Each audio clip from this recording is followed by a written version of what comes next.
Item ಯಾವುದೇ ಇರಲಿ try ಮಾಡಿ ಆಚಿ ಚಿಕನ್ ಮಸಾಲಾ. ಆಚಿ ಚಿಕನ್ ಮಸಾಲಾ.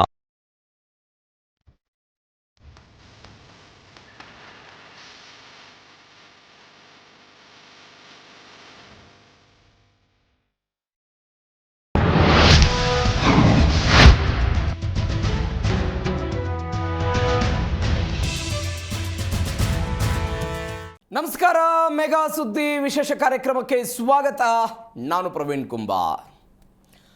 ಯಾವಾಗ ಬಿಜೆಪಿ ನೇತೃತ್ವದ ಕೇಂದ್ರ ಸರ್ಕಾರ ದೆಹಲಿಯಲ್ಲಿ ಆಡಳಿತ ಮಾಡ್ತಾ ಇದೆಯೋ, ಯಾವಾಗ ಕಾಂಗ್ರೆಸ್ ನೇತೃತ್ವದ ರಾಜ್ಯ ಸರ್ಕಾರ ಕರ್ನಾಟಕದಲ್ಲಿ ಆಡಳಿತ ಮಾಡ್ತಾ ಇದೆಯೋ, ಅವತ್ತಿನಿಂದ ಇವತ್ತಿನ ತನಕವೂ ಕೂಡ ರಾಜ್ಯ ವರ್ಸಸ್ ಕೇಂದ್ರ ಎನ್ನುವಂತಾಗ್ಬಿಟ್ಟಿದೆ. ನಮಗೆ ಅನುದಾನ ಬರ್ತಾ ಇಲ್ಲ, ನಾವು ಶಿಫಾರಸು ಮಾಡಿದಷ್ಟು ಅನುದಾನ ರಾಜ್ಯಕ್ಕೆ ಸಿಗ್ತಾ ಇಲ್ಲ, ಅತಿ ಹೆಚ್ಚು ತೆರಿಗೆಯನ್ನು ಕರ್ನಾಟಕ ಕೇಂದ್ರ ಸರ್ಕಾರಕ್ಕೆ ಪಾವತಿ ಮಾಡುತ್ತೆ, ನಾವು ಪಾವತಿ ಮಾಡಿದಂತಹ ತೆರಿಗೆಯ ಮೊತ್ತದಲ್ಲಿ ಅತ್ಯಂತ ಕಡಿಮೆ ರಿಟರ್ನ್ ನಮಗೆ ಸಿಗ್ತಾ ಇದೆ ಅಂತ ರಾಜ್ಯ ಸರ್ಕಾರ ವಾದ ಮಾಡಿದ್ದನ್ನು ನಾವು ನೋಡಿದ್ದೀವಿ. ಇತ್ತೀಚೆಗೆ ಸಿದ್ದರಾಮಯ್ಯನವರು ಸೇರಿದಂತೆ ರಾಜ್ಯದ ಅನೇಕ ಸಚಿವರುಗಳು ನಮಗೆ 14ನೇ ಹಣಕಾಸು ಆಯೋಗದಲ್ಲಿ ಅಲ್ಪ ಸ್ವಲ್ಪ ಹಣ ಸಿಕ್ಕಿತ್ತು, ಅಂದರೆ 4.71% ಇತ್ತು. ಆದರೆ 15ನೇ ಹಣಕಾಸಿನಲ್ಲಿ ಅದರ ಪ್ರಮಾಣವನ್ನು ಕಡಿಮೆ ಮಾಡಿ 3% ತಂದಿಟ್ಟಿದ್ರು ಅಂತ. ಹೀಗಾಗಿ ಕೇಂದ್ರದಿಂದ ರಾಜ್ಯಕ್ಕೆ ಅನ್ಯಾಯ ಆಗ್ತಾ ಇದೆ, ಈ ಅನ್ಯಾಯವನ್ನು ಸರಿಪಡಿಸಬೇಕು ಎನ್ನುವಂಥ ಮಾತುಗಳನ್ನು ಅನೇಕ ಕಾಂಗ್ರೆಸ್ ನಾಯಕರು ಮಾತನಾಡಿದ್ದವನ್ನು ನಾವು ನೋಡಿದ್ವಿ. ಆದರೆ ಈ 15ನೇ ಹಣಕಾಸು ಆಯೋಗ ಏನು 3.65% ಕರ್ನಾಟಕಕ್ಕೆ ಹಂಚಿಕೆ ಮಾಡಿತ್ತು, ಅದರಲ್ಲಿಯೂ ಕೂಡ ಹಣ ಕರ್ನಾಟಕಕ್ಕೆ ಬಂದಿಲ್ಲ ಅಂತ. 15ನೇ ಹಣಕಾಸು ಆಯೋಗದ ಹಣದಲ್ಲಿ, ಅನುದಾನದಲ್ಲಿ ರಾಜ್ಯಕ್ಕೆ ಕೋತ ಆಗಿದೆ. ಯಾವ ಪರಿಪ್ರಮಾಣದಲ್ಲಿ? 15,583 ಕೋಟಿ ರೂಪಾಯಿ ರಾಜ್ಯಕ್ಕೆ ಕೋತ ಆಗಿರೋದು. ಹಾಗಾದರೆ ಯಾವ ಕಾರಣಕ್ಕಾಗಿ ಆಯಿತು? ರಾಜ್ಯ ಸರ್ಕಾರ ಇದಕ್ಕೆ ಏನು ಉತ್ತರ ಕೊಡುತ್ತೆ? ಕೇಂದ್ರ ಸರ್ಕಾರದ ಸಮರ್ಥನೆ ಏನು? ಇದೇ ಇವತ್ತಿನ ವಿಶೇಷ. 15,583 ಕೋಟಿ, ಅಯ್ಯೋ ಅನ್ಯಾಯ.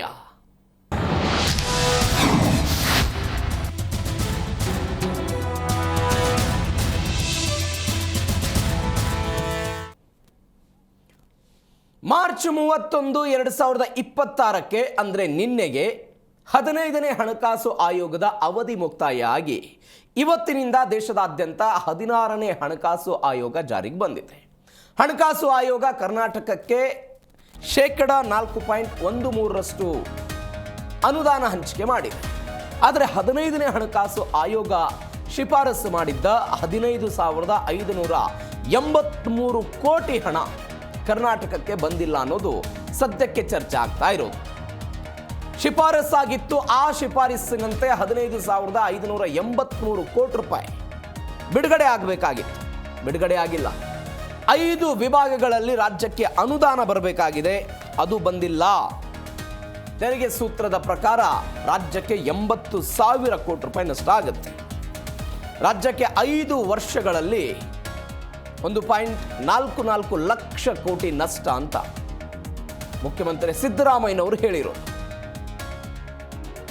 ಮತ್ತೊಂದು ಕಡೆ ಇದಕ್ಕೆ ಸಮರ್ಥನೆ ಅಥವಾ ಇದಕ್ಕೆ ಉತ್ತರ ಎನ್ನುವಂತೆ ಕೇಂದ್ರ ರಾಜ್ಯ ರೈಲ್ವೆ ಸಚಿವ ಸೋಮಣ್ಣವರ ಪ್ರತಿಕ್ರಿಯೆ.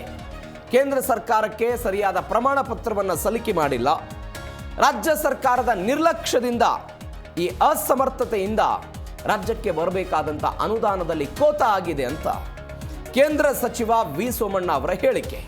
ಅಂದರೆ ಒನ್ಸ್ ಅಗೇನ್ ಇಲ್ಲಿ ರಾಜ್ಯ ವರ್ಸಸ್ ಕೇಂದ್ರದ ನಡುವೆ ಜಟಾಪಟಿ, ರಾಜ್ಯ ವರ್ಸಸ್ ಕೇಂದ್ರದ ನಡುವೆ ಜಟಾಪಟಿ. 15ನೇ ಹಣಕಾಸು ಆಯೋಗ ಶಿಫಾರಸು ಮಾಡಿದ್ದ ಹಣ ಬಂದಿಲ್ಲ ಅನ್ನೋದು ಸದ್ಯಕ್ಕೆ ಆಗ್ತಾ ಇರುವಂಥ ಚರ್ಚೆ. ನಿಮಗೆ ನೆನಪಿರಬಹುದು, ಈ ಹಿಂದೆ ಕಾಂಗ್ರೆಸ್ ನಾಯಕರು ದೆಹಲಿಯ ಜಂತರ್ ಮಂತರ್ನಲ್ಲಿ ಹೋಗಿ ಒಂದು ಪ್ರತಿಭಟನೆ ಮಾಡಿ ಬಂದಿದ್ದರು. ಸುಪ್ರೀಂ ಕೋರ್ಟ್ನಲ್ಲಿ ಅವರು ಒಂದು ಕೇಸನ್ನು ಕೂಡ ಹಾಕಿದ್ರು. ಕರ್ನಾಟಕಕ್ಕೆ ಅನ್ಯಾಯ ಆಗ್ತಾ ಇದೆ, ನಾವು ₹1 ಕೊಟ್ಟರೆ ಕೇಂದ್ರದಿಂದ ರಾಜ್ಯಕ್ಕೆ ಸಿಗ್ತಾ ಇರೋದು ಕೇವಲ 14 ಪೈಸೆ ಅಂತ ಸಿದ್ದರಾಮಯ್ಯನವರು ಹೇಳೋದು. ನಾವು ಅತಿ ಹೆಚ್ಚು GDPಯಲ್ಲಿದ್ದೀವಿ, ಅತಿ ಹೆಚ್ಚು ತೆರಿಗೆ ಕಟ್ತೀವಿ, ಕೈಗಾರಿಕೆಗಳ ಬೆಳವಣಿಗೆ ಇದೆ, ಜನಸಂಖ್ಯೆ ನಿಯಂತ್ರಣ ಮಾಡಿದ್ದೀವಿ, ಇವೆಲ್ಲವನ್ನ ಮಾಡಿದ ನಂತರವೂ ಕೂಡ ರಾಜ್ಯಕ್ಕೆ ಬರಬೇಕಾದಂಥ ಅನುದಾನಗಳು ಸಿಗ್ತಾ ಇಲ್ಲ.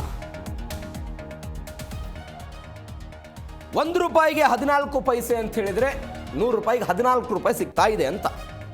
₹100 14 ನಮಗೆ ಸಿಗ್ತಾ ಇದೆ ಅಂತ ಸಿದ್ದರಾಮಯ್ಯ ಅವರು ಹೇಳಿದ್ದು. ಹಾಗಾದರೆ ಯಾಕೆ ಈ ಅನ್ಯಾಯ? ಮೊನ್ನೆ ಬಜೆಟ್ನಲ್ಲೂ ಆಗಿತ್ತು. ಕರ್ನಾಟಕಕ್ಕೆ ಯಾವುದೇ ವಿಶೇಷ ಘೋಷಣೆಗಳನ್ನು ಮಾಡಿರಲಿಲ್ಲ. ಭದ್ರಾ ಮೇಲ್ದಂಡೆಗೆ ಈ ಹಿಂದಿನ ಬಜೆಟ್ಗಳಲ್ಲಿ 5,300 ಕೋಟಿ ರೂಪಾಯಿ ಮೀಸಲಿಟ್ಟಿದ್ರು. ಇದುವರೆಗೂ ₹1 ಬಿಡುಗಡೆ ಆಗಿಲ್ಲ. ಬೆಂಗಳೂರಿನ ಅಭಿವೃದ್ಧಿಗೆ ಹಣವನ್ನು ಮೀಸಲಿಡಲಾಗಿತ್ತು, ಯಾವುದೇ ಹಣ ಬಂದಿಲ್ಲ ಅಂತ ರಾಜ್ಯ ಸರ್ಕಾರ ಹೇಳ್ತಾ ಇದೆ. ಹಾಗಾದ್ರೆ ಏನ್ ತಿಕ್ಕಾಟ ಇದು?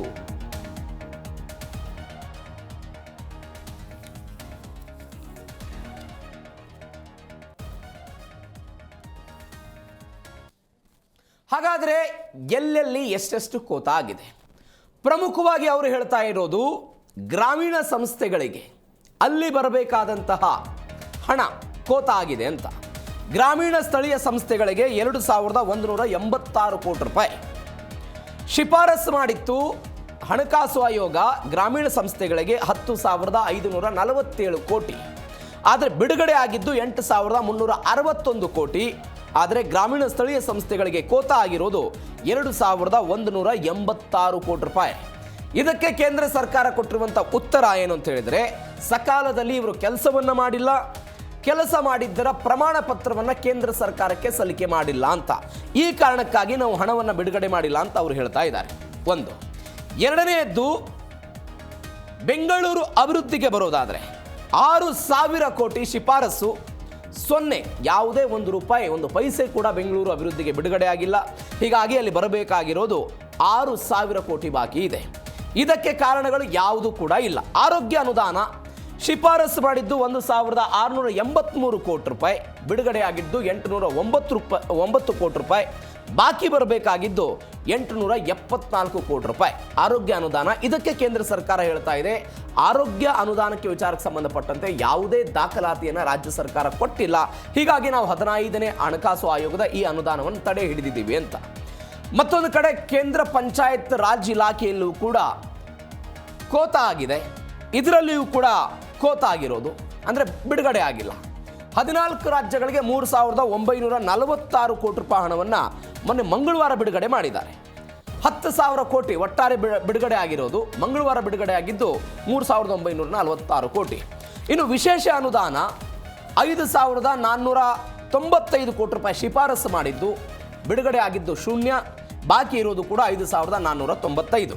ಇದ್ರ ಬಗ್ಗೆ ಮಧ್ಯಂತರವಾಗಿ ಏನೋ ಪ್ರಸ್ತಾಪ ಆಗಿತ್ತು, ಅದಾದ ನಂತರ ಅದನ್ನು ಕೈ ಬಿಟ್ಟಿದ್ದಾರೆ ಎನ್ನುವಂಥ ಚರ್ಚೆಗಳಿದೆ. ನಗರ ಸ್ಥಳೀಯ ಸಂಸ್ಥೆಗಳಿಗೆ ಶಿಫಾರಸು ಆಗಿದ್ದು 5,215 ಕೋಟಿ ರೂಪಾಯಿ, ಬಿಡುಗಡೆ ಆಗಿರೋದು 4,187 ಕೋಟಿ ರೂಪಾಯಿ, ಇನ್ನೂ ಬರಬೇಕಾಗಿದ್ದು 1,028 ಕೋಟಿ ರೂಪಾಯಿ. ಇದಕ್ಕೆ ಅವರು ಸ್ಪಷ್ಟವಾದಂತಹ ಕಾರಣ ಹೇಳಿದ್ದಾರೆ. ಜಿಲ್ಲಾ ಪಂಚಾಯತ್, ತಾಲೂಕ್ ಪಂಚಾಯತ್ ಮತ್ತು ಗ್ರಾಮ ಪಂಚಾಯಿತಿಗಳಿಗೆ 2016ರಿಂದ ಜಿಲ್ಲಾ ಪಂಚಾಯತ್ ಮತ್ತು ತಾಲೂಕ್ ಪಂಚಾಯಿತಿಗಳಿಗೆ ಚುನಾವಣೆಗಳಾಗಿಲ್ಲ. ಬೆಂಗಳೂರಿನ ಈ ಹಿಂದೆ ಇದ್ದಂಥ BBMPಗೆ ಚುನಾವಣೆ ಆಗಲಿಲ್ಲ, ಈಗ GBAಗೆ ಚುನಾವಣೆ ಮಾಡುತ್ತೀವಿ ಅಂತ ಹೇಳ್ತಿದ್ದಾರೆ. ಇದರ ಜೊತೆಗೆ ಗ್ರಾಮ ಪಂಚಾಯಿತಿಗೆ 2020ರ ಡಿಸೆಂಬರ್ನಲ್ಲಿ 2 ಹಂತದ ಚುನಾವಣೆಗಳು ನಡೆದಿತ್ತು. ಆ ಚುನಾವಣೆ ಆದ ನಂತರ ಇದುವರೆಗೂ ಕೂಡ ಗ್ರಾಮ ಪಂಚಾಯಿತಿಗಳಿಗೆ ಚುನಾವಣೆ ನಡೆದಿಲ್ಲ. ಈ ಕಾರಣಕ್ಕಾಗಿ ನಾವು ಅನುದಾನವನ್ನು ಬಿಡುಗಡೆ ಮಾಡಿಲ್ಲ ಅಂತ ಇತ್ತೀಚೆಗೆ ಸದನದಲ್ಲಿ ಕೋಟ ಶ್ರೀನಿವಾಸ್ ಪೂಜಾರಿ ಕೇಂದ್ರ ಸರ್ಕಾರಕ್ಕೆ ಪ್ರಶ್ನೆಯನ್ನು ಕೇಳಿದರು. ಆ ಪ್ರಶ್ನೆಗೆ ಉತ್ತರ ಎನ್ನುವಂತೆ ಪಂಚಾಯತ್ ರಾಜ್ ಕೇಂದ್ರ ಸಚಿವರು ಉತ್ತರವನ್ನು ಕೊಟ್ಟರು. ಕಾಲಕ್ಕೆ ತಕ್ಕಂತೆ ಅಂದರೆ 5 ವರ್ಷಗಳಿಗೊಮ್ಮೆ ಸ್ಥಳೀಯ ಸಂಸ್ಥೆಗಳಿಗೆ ಚುನಾವಣೆ ನಡೆಸಬೇಕು, ಆ ಚುನಾವಣೆಯನ್ನು ನಡೆಸದೇ ಇದ್ದದ್ದಕ್ಕಾಗಿ ನಾವು ಅನುದಾನವನ್ನು ಬಿಡುಗಡೆ ಮಾಡಿಲ್ಲ ಅಂತ ಒಂದು ನಿಯಮ ಇದೆ. ಯಾವ ನಿಯಮ ಅಂತ ಹೇಳಿದರೆ, ರಾಜ್ಯ ಸರ್ಕಾರ ಪ್ರತಿ 5 ವರ್ಷಗಳಿಗೊಮ್ಮೆ ಹೇಗೆ ಕೇಂದ್ರದಲ್ಲಿ ಹಣಕಾಸು ಆಯೋಗ ಇದೆಯೋ ಹಾಗೆ ರಾಜ್ಯದಲ್ಲಿ ಪ್ರತಿ 5 ವರ್ಷಕ್ಕೊಮ್ಮೆ ರಾಜ್ಯ ಹಣಕಾಸು ಆಯೋಗವನ್ನು ಕರ್ನಾಟಕ ಸರ್ಕಾರ ರಚನೆ ಮಾಡಬೇಕು. ಅದು ಯಾವುದೇ ಸರ್ಕಾರ ಇರಲಿ, ಇರ್ರೆಸ್ಪೆಕ್ಟಿವ್ ಆಫ್ ಆಲ್ ಪಾರ್ಟೀಸ್, ಪ್ರತಿಯೊಂದು ರಾಜ್ಯದಲ್ಲೂ ಕೂಡ ರಾಜ್ಯ ಹಣಕಾಸು ಆಯೋಗವನ್ನು ಪ್ರತಿ 5 ವರ್ಷಕ್ಕೊಮ್ಮೆ ಮಾಡಬೇಕು ಅಂತ ಇವ್ರು ಹೇಳ್ತಾ ಇರೋದು. ಹಣಕಾಸು ಆಯೋಗವನ್ನು ರಚನೆ ಮಾಡದೇ ಇರೋದು ರಾಜ್ಯ ಸರ್ಕಾರದ ತಪ್ಪು, ಅಥವಾ ಚುನಾವಣೆಗಳನ್ನು ನಡೆಸದೇ ಇರೋದು ಚುನಾವಣಾ ಆಯೋಗದ್ದು, ಅಥವಾ ಮೀಸಲಾತಿ ವಿಚಾರಕ್ಕೆ ಯಾವ ಕಾರಣಕ್ಕೂ ಚುನಾವಣೆ ನಡೆದಿಲ್ಲ, ಅವುಗಳ ತಪ್ಪು ಆದಾಗ ಸ್ಥಳೀಯ ಸಂಸ್ಥೆಗಳು ಏನು ಮಾಡಬೇಕು? ಗ್ರಾಮೀಣಾಭಿವೃದ್ಧಿ ಏನಾಗುತ್ತೆ? ಬೆಂಗಳೂರಿನ ರಸ್ತೆಗಳ ಕಥೆ ಏನಾಗುತ್ತೆ? ಆರೋಗ್ಯ ಇಲಾಖೆಗೆ ಈ ಪರಿಪ್ರಮಾಣದಲ್ಲಿ ಅನುದಾನಗಳ ಕೋತ ಆದರೆ ಆರೋಗ್ಯ ಇಲಾಖೆ ನಡೆಸೋದು ಹೇಗೆ? ಅಭಿವೃದ್ಧಿ ಮಾಡೋದು ಹೇಗೆ? ಈಗ ಉದಾಹರಣೆಗೆ ಮಹಾತ್ಮ ಗಾಂಧೀಜಿಯವರ ಕನಸಿತ್ತು ಗ್ರಾಮೀಣ ಅಭಿವೃದ್ಧಿ ಅಂತ. ಅದೇ ಕಾರಣಕ್ಕಾಗಿ ಗ್ರಾಮೀಣ ಪ್ರದೇಶಗಳಿಗೆ ಅಲ್ಲಿ ಹಂಚಿಕೆ ಕೂಡ ಇದೆ. ಹಣಕಾಸು ಆಯೋಗದ 85% ಹಣವನ್ನು ಗ್ರಾಮ ಪಂಚಾಯಿತಿಗಳಿಗೆ ಕೊಡ್ತಾರೆ, 5% ಜಿಲ್ಲಾ ಪಂಚಾಯಿತಿ, 15% ತಾಲೂಕ್ ಪಂಚಾಯಿತಿಗೆ ಹೋಗುತ್ತೆ, ಉಳಿದದ್ದು ಗ್ರಾಮ ಪಂಚಾಯಿತಿಗೆ ಬರುತ್ತೆ. ಇದರ ಉದ್ದೇಶ ಏನು? ಗ್ರಾಮಗಳ ಅಭಿವೃದ್ಧಿ ಆಗಬೇಕು ಅಂತ. ಗ್ರಾಮಗಳ ಅಭಿವೃದ್ಧಿಯಿಂದ ದೇಶದ ಅಭಿವೃದ್ಧಿ ಅನ್ನುವಂಥ ಕಾನ್ಸೆಪ್ಟು. ಬಟ್ ಏನಾಗ್ತಾ ಇದೆ? ರಾಜ್ಯ ಮತ್ತು ಕೇಂದ್ರ ಸರ್ಕಾರದ ನಡುವಿನ ತಿಕ್ಕಾಟ. ರಾಜ್ಯ ಸರ್ಕಾರ ಹೇಳ್ತಾ ಇದೆ, ಕೇಂದ್ರ ಸರ್ಕಾರ ಹಣಕಾಸು ಆಯೋಗ ಶಿಫಾರಸ್ಸಿನ ನಂತರವೂ ಕೂಡ ಅನುದಾನವನ್ನು ತಡೆ ಹಿಡಿತಾ ಇದೆ. ಈಗ ದೇಶದಲ್ಲಿ ಚರ್ಚೆ ಆಗ್ತಾ ಇರೋದು 3 ರಾಜ್ಯಗಳು. ಒಂದು ಪಕ್ಕದ ಕೇರಳ, ಚುನಾವಣೆ ನಡೀತಾ ಇರುವಂತಹ ಪಶ್ಚಿಮ ಬಂಗಾಳ, ಅಲ್ಲಿ TMC ಅಧಿಕಾರಕ್ಕೆ ಇದೆ ಅನ್ನೋ ಕಾರಣಕ್ಕೆ. ಮತ್ತೊಂದು ಕರ್ನಾಟಕ, ಕಾಂಗ್ರೆಸ್ ಅಧಿಕಾರದಲ್ಲಿದೆ. ನೀವು ಬಿಹಾರಕ್ಕೆ ಹೋದರೆ ನಿತೀಶ್ ಕುಮಾರ್ BJPಯವ್ರ ಜೊತೆಗಿದ್ದಾರೆ, ನರೇಂದ್ರ ಮೋದಿ ಜೊತೆಗೆ ಚೆನ್ನಾಗಿದ್ದಾರೆ, ಚಂದ್ರಬಾಬು ನಾಯ್ಡು ಕೇಂದ್ರ ಸರ್ಕಾರ ಜೊತೆಗೆ ಚೆನ್ನಾಗಿದ್ದಾರೆ. ತಮಿಳುನಾಡಲ್ಲೂ ಈ ಹಿಂದೆ ಏನಾಗ್ತಾ ಇತ್ತು, ಯಾವುದೇ ಪಕ್ಷ ಇದ್ದಾಗಲೂ ಕೂಡ ಕೇಂದ್ರದಲ್ಲಿ ಯಾವ ಪಾರ್ಟಿ ಇರ್ತಿತ್ತು ಆ ಪಾರ್ಟಿಯ ಜೊತೆಗೆ ರಾಜ್ಯದಲ್ಲಿ ಅಧಿಕಾರ ಇರುವಂತಹ ಪಕ್ಷ ಚೆನ್ನಾಗಿರ್ತಿತ್ತು, ಸಂಬಂಧವನ್ನು ಚೆನ್ನಾಗಿಟ್ಕೊಳ್ತಾ ಇದ್ರು. ಯಾವುದೇ ಅನುದಾನ ಬರಬೇಕಾಗಿದ್ರು ಕೂಡ ಸಾರಾಸಗಟಾಗಿ ರಾಜ್ಯಕ್ಕೆ ಬರ್ತಿತ್ತು, ರಾಜ್ಯ ಅಭಿವೃದ್ಧಿ ಆಗ್ತಾ ಇತ್ತು. ಬಟ್ ಕರ್ನಾಟಕದಲ್ಲಿ ಏನಾಗ್ತಾ ಇದೆ ಅಂತ ಹೇಳಿದರೆ, ಪ್ರಾದೇಶಿಕ ಪಕ್ಷದ ಪ್ರಾಬಲ್ಯ ಕುಸಿದು 2 ರಾಷ್ಟ್ರೀಯ ಪಕ್ಷಗಳ ನಡುವೆ ಪೈಪೋಟಿ ಇದೆ. ಅದು BJP ವರ್ಸಸ್ ಕಾಂಗ್ರೆಸ್ ನಡುವೆ. ಇದರ ಪರಿಣಾಮ ಈ ತಿಕ್ಕಾಟಗಳು ನಡೀತಿದೆ.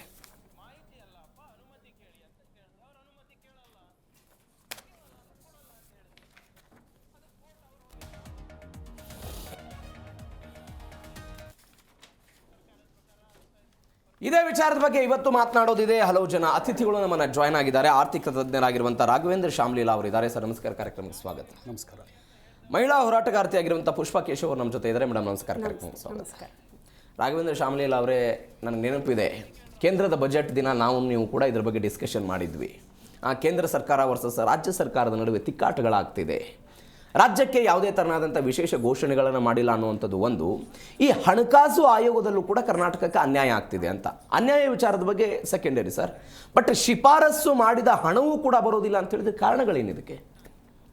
ತಮ್ಮ ಆರಂಭಿಕ ಪ್ರಸ್ತಾವನೆಯಲ್ಲಿ ಹೇಳ್ತಿದ್ರಿ, ಈ ಫೈನಾನ್ಸ್ ಕಮಿಷನ್ ಅಂತ ಏನಿದೆ ಈಗ ಕಾನ್ಸ್ಟಿಟ್ಯೂಷನಲ್ ಬಾಡಿ, ಆರ್ಟಿಕಲ್ 280 ಅನ್ವಯ ನಾವೇ ರಚಿಸಿಕೊಂಡಿರ್ತಕ್ಕಂಥ ಒಂದು ಅದರದ್ದೇ ಆದಂಥ ಪರಮಾಧಿಕಾರ ಇರುವಂಥ ಒಂದು ಸ್ವಾಯತ್ತ ಸಂಸ್ಥೆ. ಹೌದು.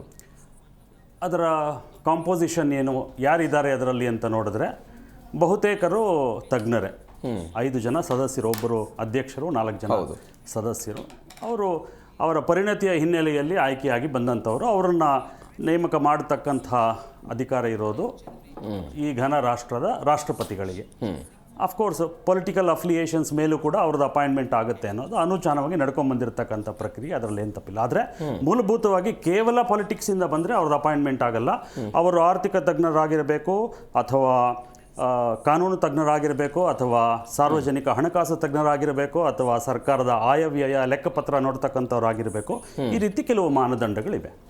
ಈಗ ಮೂಲಭೂತ ಪ್ರಶ್ನೆ ಅನ್ಯಾಯ ಆಗಿದೆ. ಅನ್ಯಾಯ ಬಹುಶಃ ಆ ಒಂದು ಫಾರ್ಮುಲಾ ಏನಂತ ಡಿಸೈನ್ ಮಾಡ್ಕೊಂಡಿದ್ದೀವಿ ನಾವು, ಅದರಲ್ಲಿ ಆಗಿದೆ. ಕೇವಲ ನಮಗಷ್ಟೇ ಅಲ್ಲ, ಯಾರು ಉತ್ತಮವಾದಂಥ ಪ್ರದರ್ಶನ ಕೊಡ್ತಿದ್ದಾರೆ, ಒಳ್ಳೆಯ ಪರ್ಫಾರ್ಮೆನ್ಸ್ ಇದೆ, ಅವರೆಲ್ಲರಿಗೂ ಕೂಡ ಅನ್ಯಾಯ ಆಗ್ತಾ ಇದೆ ಅನ್ನುವಂಥ ಒಂದು ಭಾವನೆ ಬರೋದು ಸಹಜ. ಯಾಕೆಂದರೆ ಈಗ 3 ರಾಜ್ಯಗಳದ್ದು ನಾವು ಮಾತಾಡಿದಾಗ ಪಕ್ಕದ ಕೇರಳ ರಾಜ್ಯ ತಗೊಂಡ್ವಿ. ಅವರಿಗೆ ಸರಿಸುಮಾರು 58,000 ಕೋಟಿಯಷ್ಟು ಹಣ ರೆವಿನ್ಯೂ ಡೆಫಿಸಿಟ್ ಗ್ರಾಂಟ್ ಅಂತ ಹೋಗುತ್ತೆ ಫೈನಾನ್ಸ್ ಕಮಿಷನ್ ರೆಕಮೆಂಡೇಶನ್ ಪ್ರಕಾರ. ಯಾಕೆ ಅಂದರೆ ಹಣಕಾಸಿನ ವಿಚಾರದಲ್ಲಿ ಸುಸ್ಥಿರತೆ ಇಲ್ಲ ಅವರಿಗೆ, ಬಹಳ ದೊಡ್ಡ ಮಟ್ಟಿಗಿನ ಡೆಫಿಸಿಟ್ ಇದೆ, ಆದಾಯ ಕಡಿಮೆ ಇದೆ, ಖರ್ಚು ಹೆಚ್ಚಿದೆ. ಅದನ್ನು ನಿಭಾಯಿಸಲಿಕ್ಕೋಸ್ಕರ ಹಣಕಾಸು ಈ ಆಯೋಗ ಕೊಟ್ಟಿರ್ತಕ್ಕಂಥ ಸಲಹೆಯ ಮೇಲೆಗೇನೆ, ಆ ರೂಪುರೇಷೆಗಳ ಅಡಿಯಲ್ಲೇನೆ ಒಂದಷ್ಟು ಹಣ ಅವರಿಗೆ ಹೋಗುತ್ತೆ.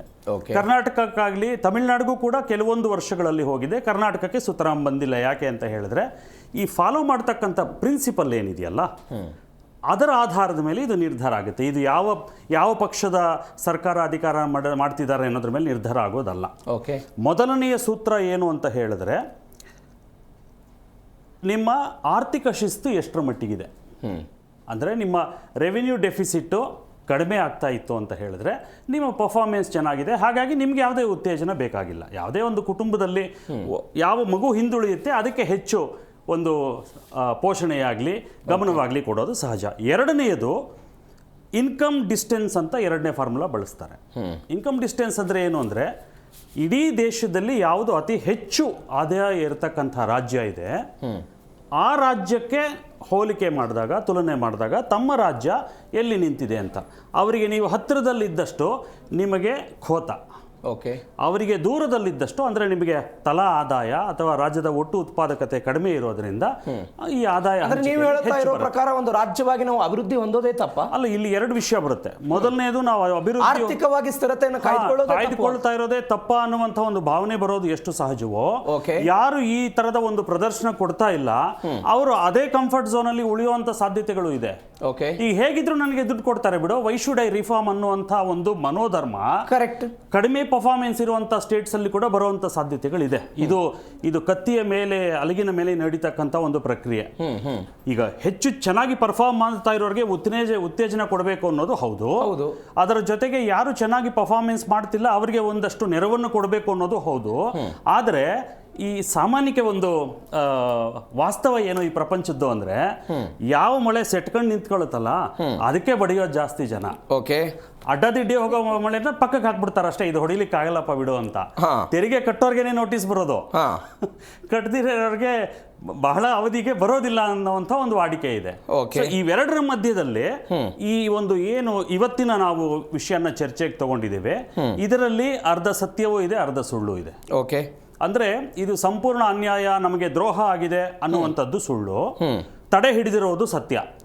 ಆ ತಡೆ ಹಿಡಿದಿರೋದಕ್ಕೆ ಕಾರಣಗಳೇನು ಅನ್ನೋದನ್ನು ಕೂಡ ಮಾಧ್ಯಮಗಳು ಜನರ ಮುಂದೆ ಇಡಬೇಕಾಗುತ್ತೆ. ಇಲ್ಲ ಅಂತ ಹೇಳಿದ್ರೆ ವೃಥಾ ಯಾವುದೋ ಒಂದು ಪಕ್ಷದ ಮೇಲೆ, ಯಾವುದೋ ಒಂದು ಸರ್ಕಾರದ ಮೇಲೆ, ಯಾವುದೋ ಒಂದು ಸಂವಿಧಾನಿಕ ಸಂಸ್ಥೆ ಮೇಲೆ ನಾವು ಗೂಬೆ ಕೂರಿಸ್ತಕ್ಕಂಥ ಅಪವಾದಕ್ಕೆ ನಾವು ಒಳಗಾಗಬೇಕಾಗುತ್ತೆ. ಯಾಕೆ ತಡೆ ಹಿಡಿದಿದ್ದಾರೆ ಅನ್ನುವಂಥ ಪ್ರಶ್ನೆ ಬಂದ್ರೆ ಕೆಲವೊಂದು ಮಾನದಂಡಗಳಿದೆ. ಇದು ಹಂಚಿಕೆಯಲ್ಲಿ ತಾರತಮ್ಯ ಆಗ್ತಾ ಇರೋದು ಸತ್ಯ. ಯಾಕೆ ಅಂತ ಹೇಳಿದ್ರೆ ಅದು ಆ ಫ್ರೇಮ್ ವರ್ಕ್ ಆ ಥರ ನಾವು ಮಾಡ್ಕೊಂಡಿದ್ದೇವೆ. ಈಗ ಅದು ಅವಲತ್ಕೊಂಡ್ರೆ ಏನ್ ಪ್ರಯೋಜನ? ಈ ಫೈನಾನ್ಸ್ ಕಮಿಷನ್ ಆದ ಕೂಡಲೇ ಪ್ರತಿ ರಾಜ್ಯದ ಹಣಕಾಸು ಸಚಿವರ ಜೊತೆ, ಮುಖ್ಯಮಂತ್ರಿಗಳ ಜೊತೆ ಅಥವಾ ಇಲ್ಲಿನ ಆಡಳಿತ ವರ್ಗದ ಜೊತೆ ಮಾತುಕತೆ ನಡೆಸುತ್ತೆ. ನೀವು ಅಲ್ಲಿ ಮೆನ್ಷನ್ ಮಾಡಬೇಕು ಇದನ್ನ. ಅಲ್ಲಿ 16ನೇ ಹಣಕಾಸು ಆಯೋಗದ ಅಧ್ಯಕ್ಷರು ಫನಾಗರಿಯಾ ಅಂತ ಏನಿದ್ದಾರೆ, ಅರವಿಂದ್ ಪಂಗಾರಿಯಾ ಸಾರಿ, ಅವರು ರಾಜ್ಯಕ್ಕೆ ಬಂದಾಗಲೂ ಕೂಡ ಸಿದ್ದರಾಮಯ್ಯನವರು ಈ ವಿಚಾರವನ್ನು ಪ್ರಸ್ತಾಪ ಮಾಡಿದ್ದಾರೆ. ನಮಗೆ 14ನೇ ಹಣಕಾಸು ಆಯೋಗದಲ್ಲಿ ಅನ್ಯಾಯ ಆಗಿದೆ, 14ನೇ ಹಣಕಾಸು ಆಯೋಗದ ನಂತರ ಅಟ್ಲೀಸ್ಟ್ 15ನೇ ಹಣಕಾಸು ಆಯೋಗದಲ್ಲಿ ಕರ್ನಾಟಕಕ್ಕೆ ಒಂದು ಪಾಲ್ ಸಿಗಬಹುದು, ನಮ್ಮ ನಿರೀಕ್ಷೆಗೆ ತಕ್ಕಂತೆ ಒಂದು ಅನುದಾನ ಬರಬಹುದು ಅನ್ನುವಂತ ನಿರೀಕ್ಷೆ ಇತ್ತು. ಬಟ್ ಅದು ಕೂಡ ಹುಸಿ ಆಯಿತು. ಅದನ್ನ 16ನೇ ಹಣಕಾಸು ಆಯೋಗದಲ್ಲಿ ಸರಿಪಡಿಸಿಕೊಳ್ಳಿ ಅನ್ನುವಂತ ಮನವಿ ಮಾಡಿದ್ದಾರೆ. 16ನೇ ಹಣಕಾಸು ಆಯೋಗದಲ್ಲಿ ನಮ್ಮ ಪ್ರಪೋರ್ಷನೇಟ್ ಅಲೋಕೇಶನ್ ಒಂದು ಸ್ವಲ್ಪ ಜಾಸ್ತಿ ಆಗ್ತಿದೆ. ಆದರೆ ಅಟ್ ದಿ ಸೇಮ್ ಟೈಮ್ ನಾವು ಟ್ಯಾಕ್ಸ್ ಕಲೆಕ್ಷನ್ಗೆ ಏನು ಕಾಂಟ್ರಿಬ್ಯೂಟ್ ಮಾಡ್ತಾ ಇದ್ದೀವಿ ತೆರಿಗೆ ಸಂಗ್ರಹಕ್ಕೆ, ಅದಕ್ಕೆ ಪ್ರಪೋರ್ಷನೇಟ್ ಆಗಿಲ್ಲ ಅನ್ನುವಂಥದ್ದು ನಮ್ಮಂತ ರಾಜ್ಯಗಳ ಒಂದು ದೂರು. ಆ ವಿಷಯನ ಮತ್ತೊಂದು ಸರ್ತಿ ನಾವು ಚರ್ಚೆ ಮಾಡೋಣ. ಯಾಕೆ ಅಂತ ಹೇಳಿದ್ರೆ it is related to policy, a larger policy. ಯಾವುದೋ ಕೇವಲ ಒಂದು ರಾಜ್ಯ ಇದಕ್ಕೆ ತಗಾದೆ ಎತ್ತಿದ್ರೆ ಇದು ಸಾಲ್ವ್ ಆಗುವಂತ ವಿಚಾರ ಅಲ್ಲ. ಆಮೇಲೆ ಇಷ್ಟೆಲ್ಲ ಆದ ನಂತರ ನಂದೊಂದು ಮೂಲಭೂತ ಪ್ರಶ್ನೆ ಇದೆ. ಪ್ರತಿಯೊಂದು ಚಿಕ್ಕ ಪುಟ್ಟದಕ್ಕೆ ನೀವು ಸುಪ್ರೀಂ ಕೋರ್ಟ್ ತಟ್ತಿರಲ್ಲ, ಇಲ್ಲಿ ವಾಸ್ತವವಾಗಿ ಅನ್ಯಾಯ ಆಗಿದೆ ಅಂತ ಹೇಳಿದ್ರೆ ಇಷ್ಟೊಂದು ಜನ ವಕೀಲರನ್ನ ಇಟ್ಕೊಂಡಿದ್ದೀರಾ, ಅಡ್ವೊಕೇಟ್ ಜನರಲ್ ಸರ್, ಕರ್ನಾಟಕ ಸರ್ಕಾರದವರು ಹೋಗಿದ್ರು ಸುಪ್ರೀಂ ಕೋರ್ಟ್ಗೆ. ಸ್ವತಃ ಕೃಷ್ಣ ಬೈರೇಗೌಡರು ಸುಪ್ರೀಂ ಕೋರ್ಟ್ ಮೆಟ್ಟಿಲು ಹತ್ತಿ ಸುಪ್ರೀಂ ಕೋರ್ಟ್ ನಲ್ಲಿ ಇದ್ರ ಬಗ್ಗೆ ಪ್ರಕರಣವನ್ನು ದಾಖಲಿಸಿ ದೆಹಲಿಯ ಜಂತರ್ ಮಂತರ್ ನಲ್ಲಿ ಪ್ರತಿಭಟನೆ ಆದ ನಂತರ 800 ಕೋಟಿನೋ ಅಥವಾ ಎಷ್ಟೋ ಸಾವಿರ ಕೋಟಿ ಹಣವನ್ನು ಬಿಡುಗಡೆ ಮಾಡಿದ್ರು. ಆ ಬಿಡುಗಡೆ ಈಗ ಕೋರ್ಟ್ಗೆ ಹೋದ್ರು ಅಂದ ಕೂಡಲೇ ನೀವು ಯಾವ ಗ್ರೌಂಡ್ಸ್ ಮೇಲೆ ಹೋಗಿದ್ದೀರಾ, ನಿಮ್ಮ ಅಹವಾಲು ಏನು ಅನ್ನೋದು ಮುಖ್ಯ. ನನಗೆ ಕೋರ್ಟ್ಗೆ ಹೋಗಿದ್ದು ಮುಖ್ಯ ಅಲ್ಲ. ನಮಗೆ ಅವ್ರು ಹೇಳಿದ್ದು ಇದೇ ಪಾಯಿಂಟ್ ಅನ್ನ, ಕೇಂದ್ರ ಸರ್ಕಾರದಿಂದ ಕರ್ನಾಟಕ ರಾಜ್ಯ ಸರ್ಕಾರಕ್ಕೆ ವಿಪರೀತವಾದಂತ ಅನ್ಯಾಯ ಆಗ್ತಾ ಇದೆ ತೆರಿಗೆ ವಿಚಾರದಲ್ಲಿ, ಇದನ್ನ ಸರಿಪಡಿಸೋದಕ್ಕೆ ಕೋರ್ಟ್ ಮಧ್ಯಪ್ರವೇಶ ಮಾಡಬೇಕು ಅನ್ನೋದೇ ಅದರ ಉದ್ದೇಶ ಆಗಿದೆ. ಕೋರ್ಟ್ ಮಧ್ಯಪ್ರವೇಶ ಮಾಡಿದಾಗ್ಲೂ ಕೂಡ ಈ ಸೂತ್ರದಡಿ ಏನು ಹಂಚಿಕೆ ಇರುತ್ತಲ್ಲ, ರಾಜ್ಯಕ್ಕೆ ತಲಾವಾರು ಹಂಚಿಕೆ, ಅದರಲ್ಲಿ ಕೋರ್ಟ್ ತಲೆ ಹಾಕೋದಿಲ್ಲ. ಯಾಕೆ ಅಂತ ಹೇಳಿದ್ರೆ ಫೈನಾನ್ಸ್ ಕಮಿಷನ್ ಅನ್ನುವಂಥದ್ದು ಒಂದು ಸಾಂವಿಧಾನಿಕವಾಗಿ ಏರ್ಪಾಡಾದಂತಹ ಒಂದು ಸಂಸ್ಥೆ. ಆ ಒಂದು ನಿರ್ದಿಷ್ಟ ರೂಪುರೇಷೆಗಳ ಒಳಗಡೆನೆ ಅದು ಕೆಲಸ ಮಾಡುತ್ತೆ.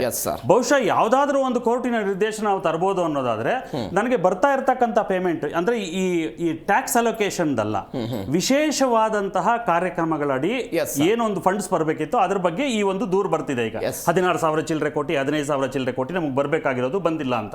ಬಟ್ ಬಂದಿಲ್ಲ ಅಂದ ಕಾರಣಕ್ಕೆ ಅದು ಬರೋದಿಲ್ಲ ಅಂತಲ್ಲ, ದಯಮಾಡಿ ತಿಳ್ಕೊಳ್ಳಿ. And we are talking about the second instalment. ನಾವು ಈ ಎಲ್ಲ ಗ್ರಾಂಟ್ಸ್ ರಿಲೀಸ್ ಆಗೋದು 2 ಇನ್ಸ್ಟಾಲ್ಮೆಂಟ್ ಅಲ್ಲಿ. ಮೊದಲ ಇನ್ಸ್ಟಾಲ್ಮೆಂಟ್ ಆದ ಕೂಡಲೇ ನಿಮ್ಮ ಪರ್ಫಾರ್ಮೆನ್ಸ್ ಹೇಗಿದೆ, ನೀವು ಕಂಪ್ಲೇಂಟ್ ಕೊಡಬೇಕು. ಆಮೇಲೆ ಈ ಗ್ರಾಂಟ್ ಟ್ರಾನ್ಸ್ಫರ್ ಸರ್ಟಿಫಿಕೇಟ್ ಅಂತ ಒಂದಿದೆ. ಎಸ್ ಸರ್, ಬರ್ತೀನಿ ಮಾತನಾಡೋಣ. ಮತ್ತೊಂದು ಕಡೆ ಕರ್ನಾಟಕ ರಕ್ಷಣಾ ವೇದಿಕೆಯ ಗಜಸೇನೆ ಅಧ್ಯಕ್ಷರಾಗಿರುವಂಥ ತಾಯ್ನಾಡ್ ರಾಘವೇಂದ್ರ ಅವರು ನಮ್ಮ ಜೊತೆ ನೇರ ಸಂಪರ್ಕದಲ್ಲಿದ್ದಾರೆ. ಸರ್ ನಮಸ್ಕಾರ, ನನ್ನ ಧ್ವನಿ ಕೇಳಿಸ್ತಿದ್ಯಾ? ಕಾರ್ಯಕ್ರಮಕ್ಕೆ ಸ್ವಾಗತ ನಿಮಗೆ.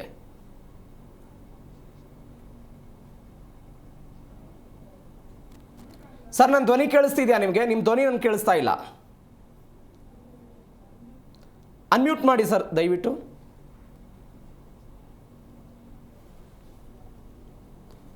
ಸರ್ ಬರ್ತೇನೆ, ಕಾರ್ಯಕ್ರಮಕ್ಕೆ ಸ್ವಾಗತ, ನಿಮ್ಮನ್ನು ಮಾತನಾಡಿಸ್ತೀನಿ. ಅದರ ಜೊತೆಗೆ ಪುಷ್ಪಾ ಕೇಶವ್ ನಮ್ಮ ಜೊತೆ ಇದ್ದಾರೆ. ಮೇಡಮ್, ಎಷ್ಟು ದಿನಗಳ ಕಾಲ ಇಂಥ ಅನ್ಯಾಯವನ್ನು ಸಹಿಸೋದು ನಾವು? ಪದೇ ಪದೇ ಅನ್ಯಾಯ ಅಂತ ಹೇಳ್ತೀವಿ, ರಾಜ್ಯಕ್ಕೆ ಬರಬೇಕು ಅನುದಾನ ಅಂತ ಹೇಳ್ತೀವಿ, ರಾಜ್ಯ ಅಭಿವೃದ್ಧಿ ಆಗೋದು ಯಾವಾಗ ಹಿಂಗಾದ್ರೆ? ಸರ್ ನಾನು ಹೇಳೋದು, ಇವಾಗ ಕೇಂದ್ರದಿಂದನೇ ಆಗಲಿ ರಾಜ್ಯದ ಇಬ್ಬರ ತಿಕ್ಕಾಟದಲ್ಲಿ ಕಷ್ಟ ಅನುಭವಿಸ್ತಾ ಇರೋದು ನಮ್ಮಂಥ ಸಾಮಾನ್ಯ ಜನರು.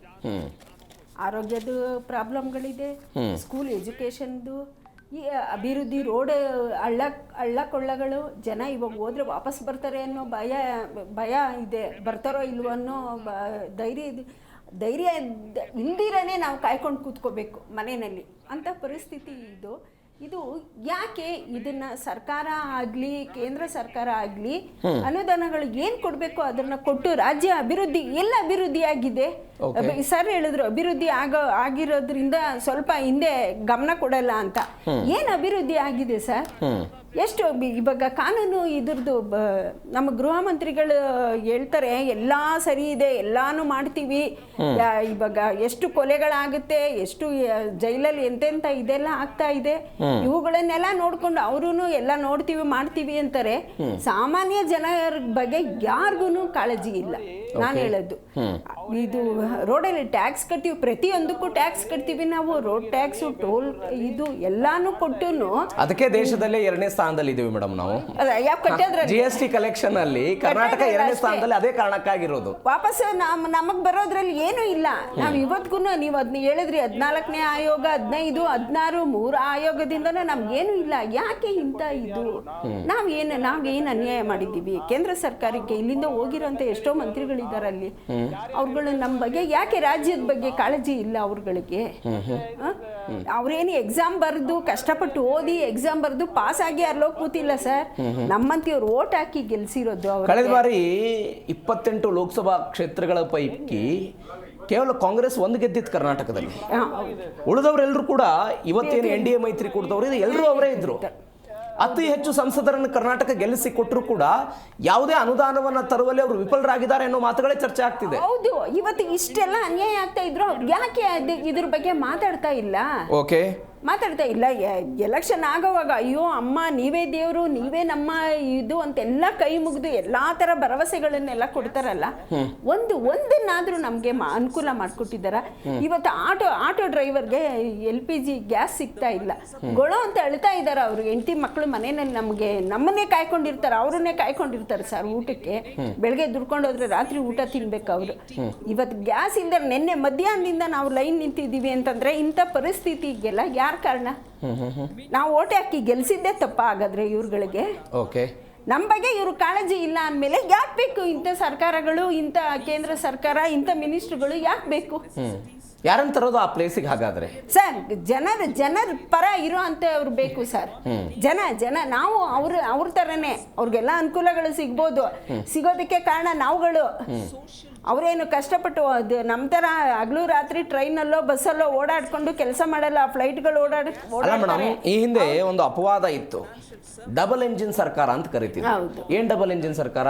ಕೇಂದ್ರದಲ್ಲಿ ಬಿಜೆಪಿ, ರಾಜ್ಯದಲ್ಲೂ ಬಿಜೆಪಿ ಅಧಿಕಾರದ. ಬೊಮ್ಮಾಯಿ ಯಡಿಯೂರಪ್ಪನವರು ಮುಖ್ಯಮಂತ್ರಿ ಇದ್ರು, ಕೇಂದ್ರದಲ್ಲಿ ಪ್ರಧಾನಿಗಳಾಗಿ ನರೇಂದ್ರ ಮೋದಿ ಇದ್ರು. ಅವತ್ತು ರಾಜ್ಯವನ್ನು ಅಭಿವೃದ್ಧಿ ಮಾಡ್ತಾರೆ ಅನ್ನೋ ಕಾರಣಕ್ಕಾಗಿ ಬಿಜೆಪಿ ಅಂತ ಇತ್ತು. ಅವರು ಅಭಿವೃದ್ಧಿ ಮಾಡ್ತಾ ಇಲ್ಲ, ಕಾಂಗ್ರೆಸ್ನವರು ತಂದು ಕುತ್ಕೊಂಡ್ ಬಂದ್ರೆ ಇವತ್ತು ವರ್ಸಸ್ ಆಗ್ಬಿಟ್ಟಿದೆ. ಅದು ಸೆಂಟ್ರಲ್ ವರ್ಸಸ್ ಸ್ಟೇಟ್ ಅನ್ನುವಂತ ಆಗ್ಬಿಟ್ಟಿದೆ ಸರ್. ಅವ್ರ ಮೇಲೆ ಇವರು, ಇವ್ರ ಮೇಲೆ ಅವರು, ಅವ್ರ ಮೇಲೆ ಇವರು, ಇವ್ರ ಮೇಲೆ ಬರೀ ಇದೇ ಆಯ್ತು. ಜನಗಳ ಬಗ್ಗೆ ಯಾರಿಗೂ ಕಾಳಜಿ ಇಲ್ಲ, ಅಭಿವೃದ್ಧಿ ಬಗ್ಗೆ ಅಂತೂ ಅವ್ರಿಗೆ ಯೋಚನೆನೇ ಇಲ್ಲ. ಕುರ್ಚಿ ಕಿತ್ತಾಟ ಆಯ್ತು ಎಷ್ಟೋ ದಿನ. ಇವಾಗ IPL ಮ್ಯಾಚ್ದು ಟಿಕೆಟ್ಗಳು ಬೇಕು. ಒಬ್ಬ ಸಾಮಾನ್ಯ ಮನುಷ್ಯ ದುಡ್ಡು ಕೊಟ್ಟು ತಗೊಂಡು ಅಲ್ಲಿ ಕೂತ್ಕೊಂಡು ನೋಡ್ಕೊಂಡು ಬರ್ಬೇಕು. ಇವ್ರುಗಳು ಫ್ಯಾಮಿಲಿಗಳಿಗೆ ಫ್ರೀಯಾಗಿ ಟಿಕೆಟ್ಗಳು ಕೇಳೋದು. ಓಕೆ, ಎಂತ ಪರಿಸ್ಥಿತಿ ಇದೆ ನಮ್ಮ ರಾಜ್ಯದಲ್ಲಿ, ನಮ್ಮ ದೇಶದಲ್ಲಿ ಎಂತ ಪರಿಸ್ಥಿತಿ ಇದೆ ಇವತ್ತು.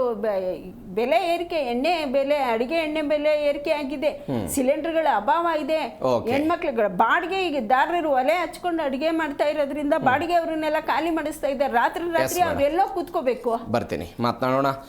ತಾಯ್ನಾಡು ರಾಘವೇಂದ್ರ ಅವರೇ, ನಾವು ಮಾತನಾಡ್ತಾ ಇದ್ದೀವಿ 15ನೇ ಹಣಕಾಸು ಆಯೋಗದ ಶಿಫಾರಸಿನಂತೆ ಕರ್ನಾಟಕಕ್ಕೆ 15,583 ಕೋಟಿ ರೂಪಾಯಿ ಹಣ ಬರಬೇಕು. ವಿವಿಧ ಕಾರಣಗಳಿಗಾಗಿ ಅದು ಬಂದಿಲ್ಲ ಅಂತ ಸೋಮಣ್ಣ ಅವರು ಒಂದು ಸಮರ್ಥನೆ ಮಾಡ್ಕೊಳ್ತಿದ್ದಾರೆ. ರಾಜ್ಯ ಸರ್ಕಾರ ಇಲ್ಲ, ನಾವೆಲ್ಲ ನಮ್ಮ ಕೆಲಸ ಏನು ಮಾಡಬೇಕಾಗಿತ್ತು ಅದನ್ನು ಸರಿಯಾಗಿ ಮಾಡ್ತಾ ಇದ್ದಾರೆ ಅಂತ ಹೇಳ್ತಿದ್ದಾರೆ. ಇಲ್ಲ, ಈಗ ಅವ್ರ ಕೆಲಸ ಅವ್ರವ್ರು ಸರಿಯಾಗಿ ಮಾಡ್ತಾ ಇದ್ದಾರೆ. ತೊಂದರೆ ಆಗ್ತಾ ಇರೋದು ಜನಸಾಮಾನ್ಯರಿಗೆ. ಹೇಳ್ತಾ ಇದೀಯಾ? Please continue. ಈಗ ನೋಡಿ, ಇವಾಗ ಸರ್ಕಾರ ಇಲ್ಲಿ ಇವಾಗ ಏನಾಗಿದೆ, ಕರ್ನಾಟಕ ಅಂದ್ರೇ ಒಂದು ಮಲತಾಯಿ ಧೋರಣೆ ಆಗಿದೆ. ಒಂದ್ ಕಡೆಗೆ ನೋಡಿದ್ರೆ ನಮ್ಮ GST ದುಡ್ಡು ಇರ್ಬೋದು, ತೆರಿಗೆ ದುಡ್ಡು ಬರ್ತಾ ಇಲ್ಲ ಅಂತ ಅವ್ರು ಹೇಳ್ತಾರೆ. ಆಮೇಲೆ ಬಂದಿರೋ ದುಡ್ಡನ್ನು ಇವಾಗ ಏನು ಅಂದ್ರೆ ಬಿಟ್ಟಿ ಭಾಗ್ಯಗಳಿಗೆ ಎಲ್ಲಾ ಕೊಟ್ಟು ಹಂಚಿ ಯಾವ್ದು ಅಭಿವೃದ್ಧಿ ಕೂಡ ಇವರು ಮಾಡ್ತಾ ಇಲ್ಲ. ಇವಾಗ ನಾವ್ ಏನಾಗ್ಬಿಟ್ಟಿದೆ, ಇವ್ರನ್ನೆಲ್ಲ ಓಟ್ ಹಾಕಿರೋ ತಪ್ಪಿಗೆ ಈಗ ನಾವು ಬಲಿಪಶುಗಳಾಗ್ತಾ ಇದೆ. ಇವಾಗ ನೋಡಿ, ಓಡಾಡೋಣ ಅಂದ್ರೆ ಒಂದು ರಸ್ತೆಗಳು ಸರಿಯಾಗಿಲ್ಲ, ಯಾವ್ದಾದ್ರು ಎಲ್ಲಾದ್ರೂ ಒಂದು ಇವಾಗ ಏನಾಗ್ಬಿಟ್ಟಿದೆ ಅಂದ್ರೆ ಯಾರಿಗೆ ಏನು ಸವಲತ್ತಿಲ್ಲ ರೀ. ಇವಾಗ ಗ್ಯಾಸ್ ಇಲ್ಲ, ಈಗ ತಗೊಂಡ್ರೆ ಟ್ಯಾಕ್ಸಿಗಳು ಎಲ್ಲದೂ ಬೆಲೆ ಏರಿಕೆ, ಎಣ್ಣೆ ಕಾಳು ಎಲ್ಲದೂ ಬೆಲೆ ಏರಿಕೆಗಳು, ರೈತರದ ಪಂಪ್ ಸೆಟ್ಗಳೆಲ್ಲ ಬೆಲೆ ಏರಿಕೆಗಳೇ. ಇವತ್ ನೋಡಿ, ಕೇಂದ್ರ ಸರ್ಕಾರ ಟೋಲ್ ದರ ಸಹ ಏರಿಕೆ ಮಾಡಿದೆ. ಈಗ ನಾವು ತೆರಿಗೆ ಒಂದು ಕಾರನ್ನ ತಗೊಂಡು ತೆರಿಗೆ ಕಟ್ಟಿ ಕಾರನ್ನ ತಗೊಂತೇವಿ, ತಿರ್ಗಾ ಮತ್ತೆ ರಸ್ತೆಯಲ್ಲಿ ಓಡಾಡೋದಕ್ಕೆ ಒಂದು ಟೋಲ್ ಅನ್ನ ಕಟ್ಟುವಂತ ಪರಿಸ್ಥಿತಿ ನಮ್ಗಾಗಿದೆ. ಇದು ಎಷ್ಟರ ಮಚ್ಚಿ ಸಮಾವೇಶ ಅಂತ ಗೊತ್ತಿಲ್ಲ. ಆದ್ರೆ ನೋಡಿ, 15,583 ಕೋಟಿ ದುಡ್ಡುಗಳು ಬರಬೇಕು ಅಂತ ಏನು ಸಿದ್ದರಾಮಯ್ಯ ಅವರು ನಮ್ಮ ಸರ್ಕಾರ ಹೇಳ್ತಾ ಇದೆ. ದುರ್ದೈವ ಅಂದ್ರೆ ಇವ್ರು ಈಗಾಗಲೇ ಅಸೆಂಬ್ಲಿ ಕರೆದಿದ್ರು 28ನೇ ತಾರೀಕುವರೆಗೂ, 26ವರೆಗೂ ನಡೀತು. ಆದ್ರೆ ಅಲ್ಲಿ ಚರ್ಚೆ ಆಗ್ಬೇಕಾಗಿರೋದು ಈ ತರದ್ದೇ ಚರ್ಚೆ ಆಗ್ಬೇಕಾಗಿತ್ತು.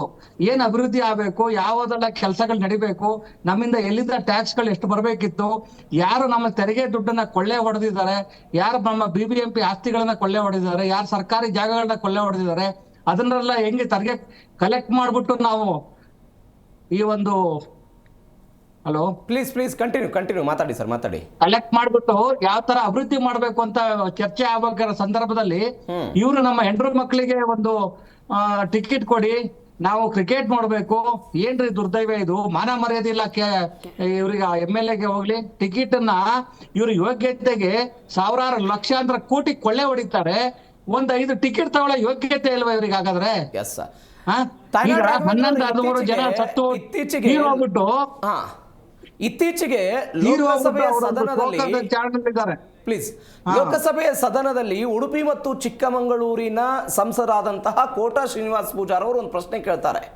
ಕರ್ನಾಟಕಕ್ಕೆ 15ನೇ ಹಣಕಾಸು ಆಯೋಗ ಶಿಫಾರಸು ಮಾಡಿದ್ದ 15,583 ಕೋಟಿ ರೂಪಾಯಿ ಹಣ ಬರೋದು ಬಾಕಿ ಇದೆ, ಇದು ಬರುತ್ವಾ ಈ ವರ್ಷ ಅಥವಾ ಇಲ್ವಾ, ಇದನ್ನು ತಡೆ ಹಿಡಿಯೋದಕ್ಕೆ ಕಾರಣ ಏನು ಅಂತ ತಿಳಿಸಿ ಅಂತ ಹೇಳಿದಾಗ ಕೇಂದ್ರ ಪಂಚಾಯತ್ ರಾಜ್ ಸಚಿವ ರಾಜೀವ್ ರಂಜನ್ ಸಿಂಗ್ ಅವರು ಉತ್ತರ ಕೊಡ್ತಾರೆ, ಲಿಖಿತ ಉತ್ತರವನ್ನು ಕೊಡ್ತಾರೆ. 15ನೇ ಹಣಕಾಸು ಆಯೋಗದ ಅನುದಾನವನ್ನು ಪಡೆಯೋದಕ್ಕೆ ಕರ್ನಾಟಕ ರಾಜ್ಯ ಅನರ್ಹವಾಗಿದೆ, ಇದಕ್ಕೆ ಕಾರಣ ಸ್ಥಳೀಯ ಸಂಸ್ಥೆಗಳ ಚುನಾವಣೆಯನ್ನು ನಡೆಸದೇ ಇರೋದು ಅಂತ ಉತ್ತರ ಕೊಡ್ತಾರೆ. ಖಂಡಿತ ಇರ್ಬೋದು. ಈಗ ನಾನು ಪ್ರಶ್ನೆ ಮಾಡ್ತಾ ಇರೋದು, ಈ ಹಿಂದೆ BBMP ಇದ್ದಾಗಲೂ ಚುನಾವಣೆ ಆಗಲಿಲ್ಲ, ಗ್ರಾಮ ಪಂಚಾಯತಿಗೆ ಚುನಾವಣೆಗಳಾಗಿಲ್ಲ, ತಾಲೂಕ್ ಪಂಚಾಯತಿಗಳಿಗೆ ಚುನಾವಣೆ ಆಗಿಲ್ಲ, ಜಿಲ್ಲಾ ಪಂಚಾಯತಿಗಳಿಗೆ ಚುನಾವಣೆಗಳಾಗಿಲ್ಲ. ಇವರ ರಾಜಕೀಯ ಕೆಸರೆ ಚಾಟಕ್ಕೆ ಸ್ಥಳೀಯ ಸಂಸ್ಥೆಗಳಿಗೆ ಬರುವಂತ ಅನುದಾನ ಕೋತ ಆಗ್ತಾ ಇದೆಯಲ್ಲ ಅನ್ನೋದು ನನ್ನ ಪ್ರಶ್ನೆ. ಅದೇ ರೀ, ನಾನು ಅದನ್ನೇ ಫಸ್ಟ್ ಹೇಳಿದ್ದು.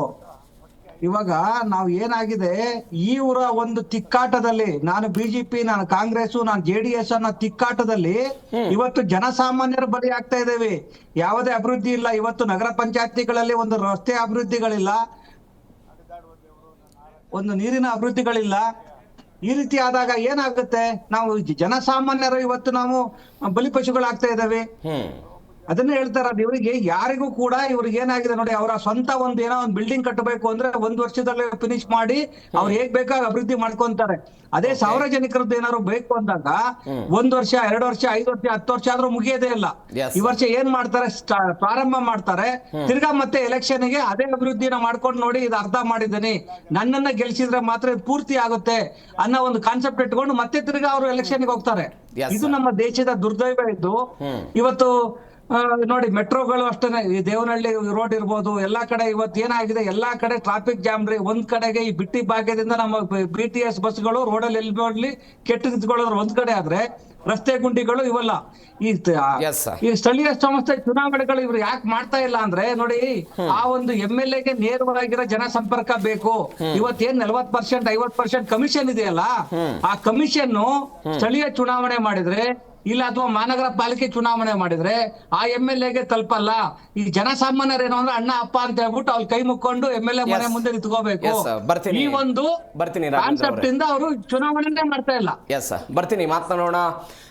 ನೋಡ್ತಾ ಇದ್ದೀರಿ, ಕರ್ನಾಟಕಕ್ಕೆ 15,583 ಕೋಟಿ ರೂಪಾಯಿ 15ನೇ ಹಣಕಾಸು ಆಯೋಗದಲ್ಲಿ ಬರಬೇಕಾಗಿದ್ದಂಥ ಹಣ ಬಂದಿಲ್ಲ ಅಂತ.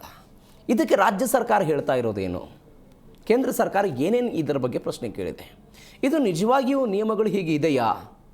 ಕರ್ನಾಟಕವನ್ನು ಹೊರತುಪಡಿಸಿ ಬೇರೆ ಬೇರೆ ರಾಜ್ಯಗಳಿಗೆ 10,000 ಕೋಟಿ ಹಣ ಹೋಯ್ತಲ್ಲ, ಅದು ಹೆಂಗೆ ಸಾಧ್ಯ ಆಯಿತು? ರಾಜ್ಯಕ್ಕೆ ಆಗಿರುವಂಥ ಅನ್ಯಾಯೋ ಅಥವಾ ಅನುದಾನದ ಕೋತಾ ಬಗ್ಗೆ ಮಾತನಾಡ್ತಾ ಇದ್ದೀವಿ. ರಾಘವೇಂದ್ರ ಅವರು, ನನ್ನೊಂದು ಸಿಂಪಲ್ ಪ್ರಶ್ನೆ ಇದೆ. ಒಬ್ಬ ಜನಸಾಮಾನ್ಯರಾಗಿ ಅಥವಾ ಒಂದು ಸ್ಥಳೀಯ ಸಂಸ್ಥೆಯಾಗಿ ಅಂತ ನೀವು ಥಿಂಕ್ ಮಾಡೋದಾದರೆ, ಒಂದು ರಾಜ್ಯ ಹಣಕಾಸು ಆಯೋಗವನ್ನು ರಚನೆ ಮಾಡಬೇಕಾಗಿದ್ದು ರಾಜ್ಯ ಸರ್ಕಾರದ ಕೆಲಸ. ರಾಜ್ಯ ಹಣಕಾಸು ಆಯೋಗವನ್ನು ಪ್ರತಿ 5 ವರ್ಷಗಳಿಗೊಮ್ಮೆ, ಅದು ಅದರ ಕೆಲಸ. ವರದಿಗಳನ್ನು ಕೊಡಬೇಕಾಗಿದ್ದು ರಾಜ್ಯ ಸರ್ಕಾರದ ಕೆಲಸ. ಕೇಂದ್ರ ಸರ್ಕಾರಕ್ಕೆ ಯಾವ ಕಾಮಗಾರಿ ಎಷ್ಟಾಗಿದೆ, ಏನು, ಯಾವ ಹಣ ಯಾವುದಕ್ಕೆ ಬಳಕೆ ಆಗಿದೆ, ಬಳಕೆ ಆಗಿದ್ದು ನಿರ್ದಿಷ್ಟ ಕಾರಣಗಳಿಗೆ ಆಗಿದೆಯೋ ಅಥವಾ ಇಲ್ವೋ ಅನ್ನುವಂಥದ್ದು ಅದು ರಾಜ್ಯ ಸರ್ಕಾರದ ಜವಾಬ್ದಾರಿ. ಆದರೆ ನೀವು ಹಣ ಬರಬೇಕಾಗಿದ್ದು ಸ್ಥಳೀಯ ಸಂಸ್ಥೆಗಳಿಗೆ, ಗ್ರಾಮ ಪಂಚಾಯಿತಿ, ತಾಲೂಕ್ ಪಂಚಾಯಿತಿ ಮತ್ತು ಜಿಲ್ಲಾ ಪಂಚಾಯಿತಿಗಳಿಗೆ. ಈ ಸ್ಥಳೀಯ ಪಂಚಾಯಿತಿಗಳಿಗೆ ಬರಬೇಕಾದಂಥ ಹಣವನ್ನು ರಾಜ್ಯ ಸರ್ಕಾರ ತನ್ನ ಪಾಡಿಗೆ ತಾನು ಎಡವಟ್ಟು ಮಾಡಿಕೊಂಡ್ರೆ, ಇವುಗಳ ಸ್ಥಳೀಯ ಸಂಸ್ಥೆಗಳ ಅನುದಾನವನ್ನು ನೀವ್ಯಾಕೆ ತಡೆ ಹಿಡಿತೀರಿ? ಅಂದರೆ ನೀವು ಎತ್ತಿಗೆ ಜ್ವರ ಬಂದರೆ ಎಮ್ಮೆಗೆ ಬರೆ ಕೊಡೋದಾ? ಆ ಪ್ರಯತ್ನನ ರಾಜ್ಯ ಸರ್ಕಾರಕ್ಕೆ ಈ ಮುಖಾಂತರವಾದರೂ ಏಟು ಕೊಡಬೇಕು ಅನ್ನೋ ಪ್ರಯತ್ನನ ಇದು? ಇದು ನಾವೊಂದು ಒಕ್ಕೂಟ ವ್ಯವಸ್ಥೆಯಲ್ಲಿ ಯಾವ ಥರ ಒಂದು ಸ್ಟ್ರಕ್ಚರ್ನ ಮಾಡ್ಕೊಂಡಿದ್ದೀವಿ ಅನ್ನೋದು ಬಹಳ ಮುಖ್ಯ ಆಗುತ್ತೆ. ಓಕೆ, ಸ್ಥಳೀಯ ಸಂಸ್ಥೆಗಳು ಪ್ರಬಲಗೊಳ್ಳಬೇಕು ಅನ್ನೋವಂಥ ಮಹದೋದ್ದೇಶದಿಂದಾನೇ ಅಧಿಕಾರ ವಿಕೇಂದ್ರೀಕರಣದ ಕನಸು ಕಂಡು ಬಹಳ ಮುಖ್ಯವಾಗಿ ರಾಷ್ಟ್ರ ಮಟ್ಟದಲ್ಲಿ ಅದು ಆಗಕ್ಕೆ ಮುಂಚೆ ಪ್ರಪ್ರಥಮ ಬಾರಿಗೆ ಅದನ್ನು ಅನುಷ್ಠಾನಗೊಳಿಸಿದಂತಹ ರಾಜ್ಯ ನಮ್ಮದು ಕರ್ನಾಟಕ. ಹೌದು, ಪ್ರಾತಸ್ಮರಣೀಯರು ರಾಮಕೃಷ್ಣ ಹೆಗಡೆ ಅವರು ಅಧಿಕಾರ ವಿಕೇಂದ್ರೀಕರಣದಲ್ಲಿ ದೊಡ್ಡ ಹೆಜ್ಜೆ ಇಟ್ಟವರು. ಅಧಿಕಾರ ವಿಕೇಂದ್ರೀಕರಣಕ್ಕೆ ಮಹತ್ವ ಕೊಡಬೇಕು ಅನ್ನೋ ಕಾರಣದಿಂದ ಈ ಒಂದು ರಚನೆ ಏನು ಮಾಡ್ಕೊಂಡಿದೀವಿ ನಾವು. 4 ಸ್ತರದಲ್ಲಿ ಆಡಳಿತ ನಡೀಬೇಕು ಅನ್ನುವಂಥದ್ದು, ರಾಜ್ಯ ಮಟ್ಟದಲ್ಲಿ, ಜಿಲ್ಲಾ ಮಟ್ಟದಲ್ಲಿ, ತಾಲೂಕು ಮಟ್ಟದಲ್ಲಿ ಮತ್ತೆ ಗ್ರಾಮ ಮಟ್ಟದಲ್ಲಿ. ನೇರವಾಗಿ ಕೇಂದ್ರ ಸರ್ಕಾರ ಹಂಚಿಕೆ ಮಾಡೋದಕ್ಕೆ ಯಾವ ರಾಜ್ಯಗಳು ಬಿಡೋದಿಲ್ಲ. ಓಕೆ, ಯಾಕೆಂದ್ರೆ ಅವುಗಳಿಗೆ ಇವುಗಳ ಮೇಲಿರ್ತಕ್ಕಂತಹ ಆ ಹಕ್ಕನ್ನಾಗ್ಲಿ ಅಧಿಕಾರವನ್ನಾಗ್ಲಿ ಕಳ್ಕೊಳ್ಳುವಂತ ಮನಸ್ಥಿತಿ ಯಾವ ರಾಜ್ಯಕ್ಕೂ ಇಲ್ಲ. ಅದು ಸೂಕ್ತವೂ ಅಲ್ಲ. ಯಾಕೆಂದ್ರೆ ಅಲ್ಟಿಮೇಟ್ಲಿ ಸ್ಥಳೀಯ ಸಂಸ್ಥೆಗಳು ಉತ್ತರದಾಯಿತ್ವನ ಯಾರಿಗೆ ಕೊಡಬೇಕು? ರಾಜ್ಯ ಸರ್ಕಾರಕ್ಕೆ ಕೊಡಬೇಕಾಗುತ್ತೆ ಮೊದಲನೇದು. ಇಲ್ಲಿ ಈ ಸ್ಥಳೀಯ ಸಂಸ್ಥೆಗಳಿಗೆ ರಾಜ್ಯ ಸರ್ಕಾರ ಏನು ತನ್ನ ಬಜೆಟ್ ಅಲ್ಲಿ ಅನುದಾನ ಕೊಡುತ್ತೆ ಅದು ಬಂದ್ಬಿಡುತ್ತೆ, ಕೇಂದ್ರ ಸರ್ಕಾರ ಏನು ಅನುದಾನ ಕೊಡುತ್ತೆ ಅದು ಬಂದ್ಬಿಡುತ್ತೆ. ಪ್ರಶ್ನೆ ಅದರದ್ದಲ್ಲ. ಇಲ್ಲಿ 4 ಹಂತದ ಫಂಡ್ ಅಲೋಕೇಶನ್ ಅಂತ ಏನಿದೆ ಅದ್ರ ಬಗ್ಗೆ ಅಷ್ಟೇ ಚರ್ಚೆ ಇದೆ, ಬಜೆಟ್ ಬಗ್ಗೆ ಅಲ್ಲ. ಮೊದಲನೆಯದು ಈ ಸ್ಟ್ರಕ್ಚರಲ್ ಅಲೋಕೇಶನ್ ಅಂತ ಏನಿದೆ, ಅಲ್ಲಿ ಒಂದಷ್ಟು ತಾರತಮ್ಯ ನಾನು ಆಗ್ಲೇ ಮಾತಾಡಿದೆ. ಅದು ಫಾರ್ಮುಲಾದಲ್ಲಿ ಡೆಫಿಷಿಯನ್ಸಿ ಇದೆ. ಈಗ ಬರೋ ದಿವಸಗಳಲ್ಲಿ ಜನಸಂಖ್ಯೆಯನ್ನು ಬೇರೆ ಆಧಾರವಾಗಿ ತಗೊಳ್ತಾ ಇದ್ದಾರೆ, ಒಂದಷ್ಟು ಅನ್ಯಾಯ ಆಗುತ್ತೆ ಅನ್ನೋದು ದೊಡ್ಡ ಮಾತು, ಅದರಲ್ಲಿ ಸತ್ಯ ಇದೆ ಕೂಡ. ಎರಡನೆಯದು ಸ್ಕೀಮ್ ರಿಲೇಟೆಡ್ ಅಂತ ಇದೆ. ಭಾರತ ಸರ್ಕಾರ ಇಡೀ ದೇಶದಲ್ಲಿ ಫಾರ್ ಎಕ್ಸಾಂಪಲ್ ಆರೋಗ್ಯದ ವ್ಯವಸ್ಥೆ ಸುಧಾರಣೆ ಆಗಬೇಕು ಅನ್ನೋ ಕಾರಣಕ್ಕೆ ಒಂದು ವಿಶೇಷವಾದಂಥ ಕಾರ್ಯಕ್ರಮವನ್ನು ರೂಪಿಸುತ್ತೆ. ಅದಕ್ಕೆ ಇಷ್ಟು ಹಣಕಾಸಿನ ಹಂಚಿಕೆ ಅಂತ ಮಾಡುತ್ತೆ. ಅದನ್ನ ತಲಾವಾರು ರಾಜ್ಯಗಳಿಗೆ ಹಂಚಿಕೆ ಮಾಡುತ್ತೆ. ಅದು ಟೈಡ್ ಗ್ರಾಂಟ್ಸ್. ಅವು ಈ ತರದ ವಿಶೇಷ ಅನುದಾನದಡಿ ಬರ್ತಕ್ಕಂತಹ ಅನುದಾನಗಳೇನಿವೆ, ಯೋಜನೆ ಅಡಿಯಲ್ಲಿ ಬರ್ತಕ್ಕಂಥ ಅನುದಾನಗಳು, ಅದನ್ನು ಟೈಡ್ ಗ್ರಾಂಟ್ಸ್ ಅಂತ ಕರಿತೀವಿ. ಅದಂದ್ರೆ ಆ ನಿರ್ದಿಷ್ಟ ಉದ್ದೇಶಕ್ಕೆ ಮಾತ್ರ ಬಳಸಲ್ಪಡಬೇಕಾದಂತಹ ಅನುದಾನ. ಅದು ಇದಕ್ಕೆ ಬದ್ಧತೆ ಯಾರಿಗಿರಬೇಕು?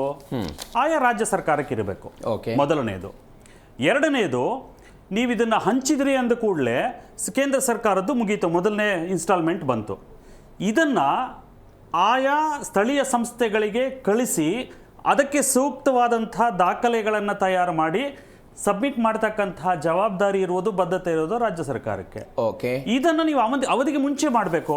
ಈ 15 ದಿವಸದ ಹಿಂದೆ ನಾನು ತಗೊಂಡೋಗಿ ಕೊಟ್ಟೆ, ನಿನ್ನೆ ಫೈನಾನ್ಷಿಯಲ್ ಇಯರ್ ಕ್ಲೋಸ್ ಆಯ್ತು, ಮಾರ್ಚ್ 16ಕ್ಕೆ ನಾನು ಕೊಟ್ಟೆ, ನನಗೆ ಬಿಡುಗಡೆ ಮಾಡ್ತಿಲ್ಲ. ಪ್ರಿಯಾಂಕ್ ಖರ್ಗೆ ಅವರು ಹೇಳ್ತಾ ಇದ್ದಾರೆ, 2-3 ಬಾರಿ ನಾನು ಕೇಂದ್ರ ಸಚಿವರನ್ನ ಭೇಟಿ ಮಾಡಿದ್ದೀನಿ, ಎಲ್ಲ ದಾಖಲೆಗಳನ್ನ ಕೊಟ್ಟಿದ್ದೀನಿ, ಇದುವರೆಗೂ ಕೂಡ ಅನುದಾನಕ್ಕಾಗಿ ನಮ್ಮನ್ನು ಓಡಾಡಿಸ್ತಾ ಇದ್ದಾರೆ, ತಾರತಮ್ಯ ಮಾಡ್ತಿದ್ದಾರೆ ಅಂತ ಸ್ವತಃ ಗ್ರಾಮೀಣಾಭಿವೃದ್ಧಿ ಸಚಿವರು ಹೇಳ್ತಾ ಇರುವಂತ ಮಾತಿದು.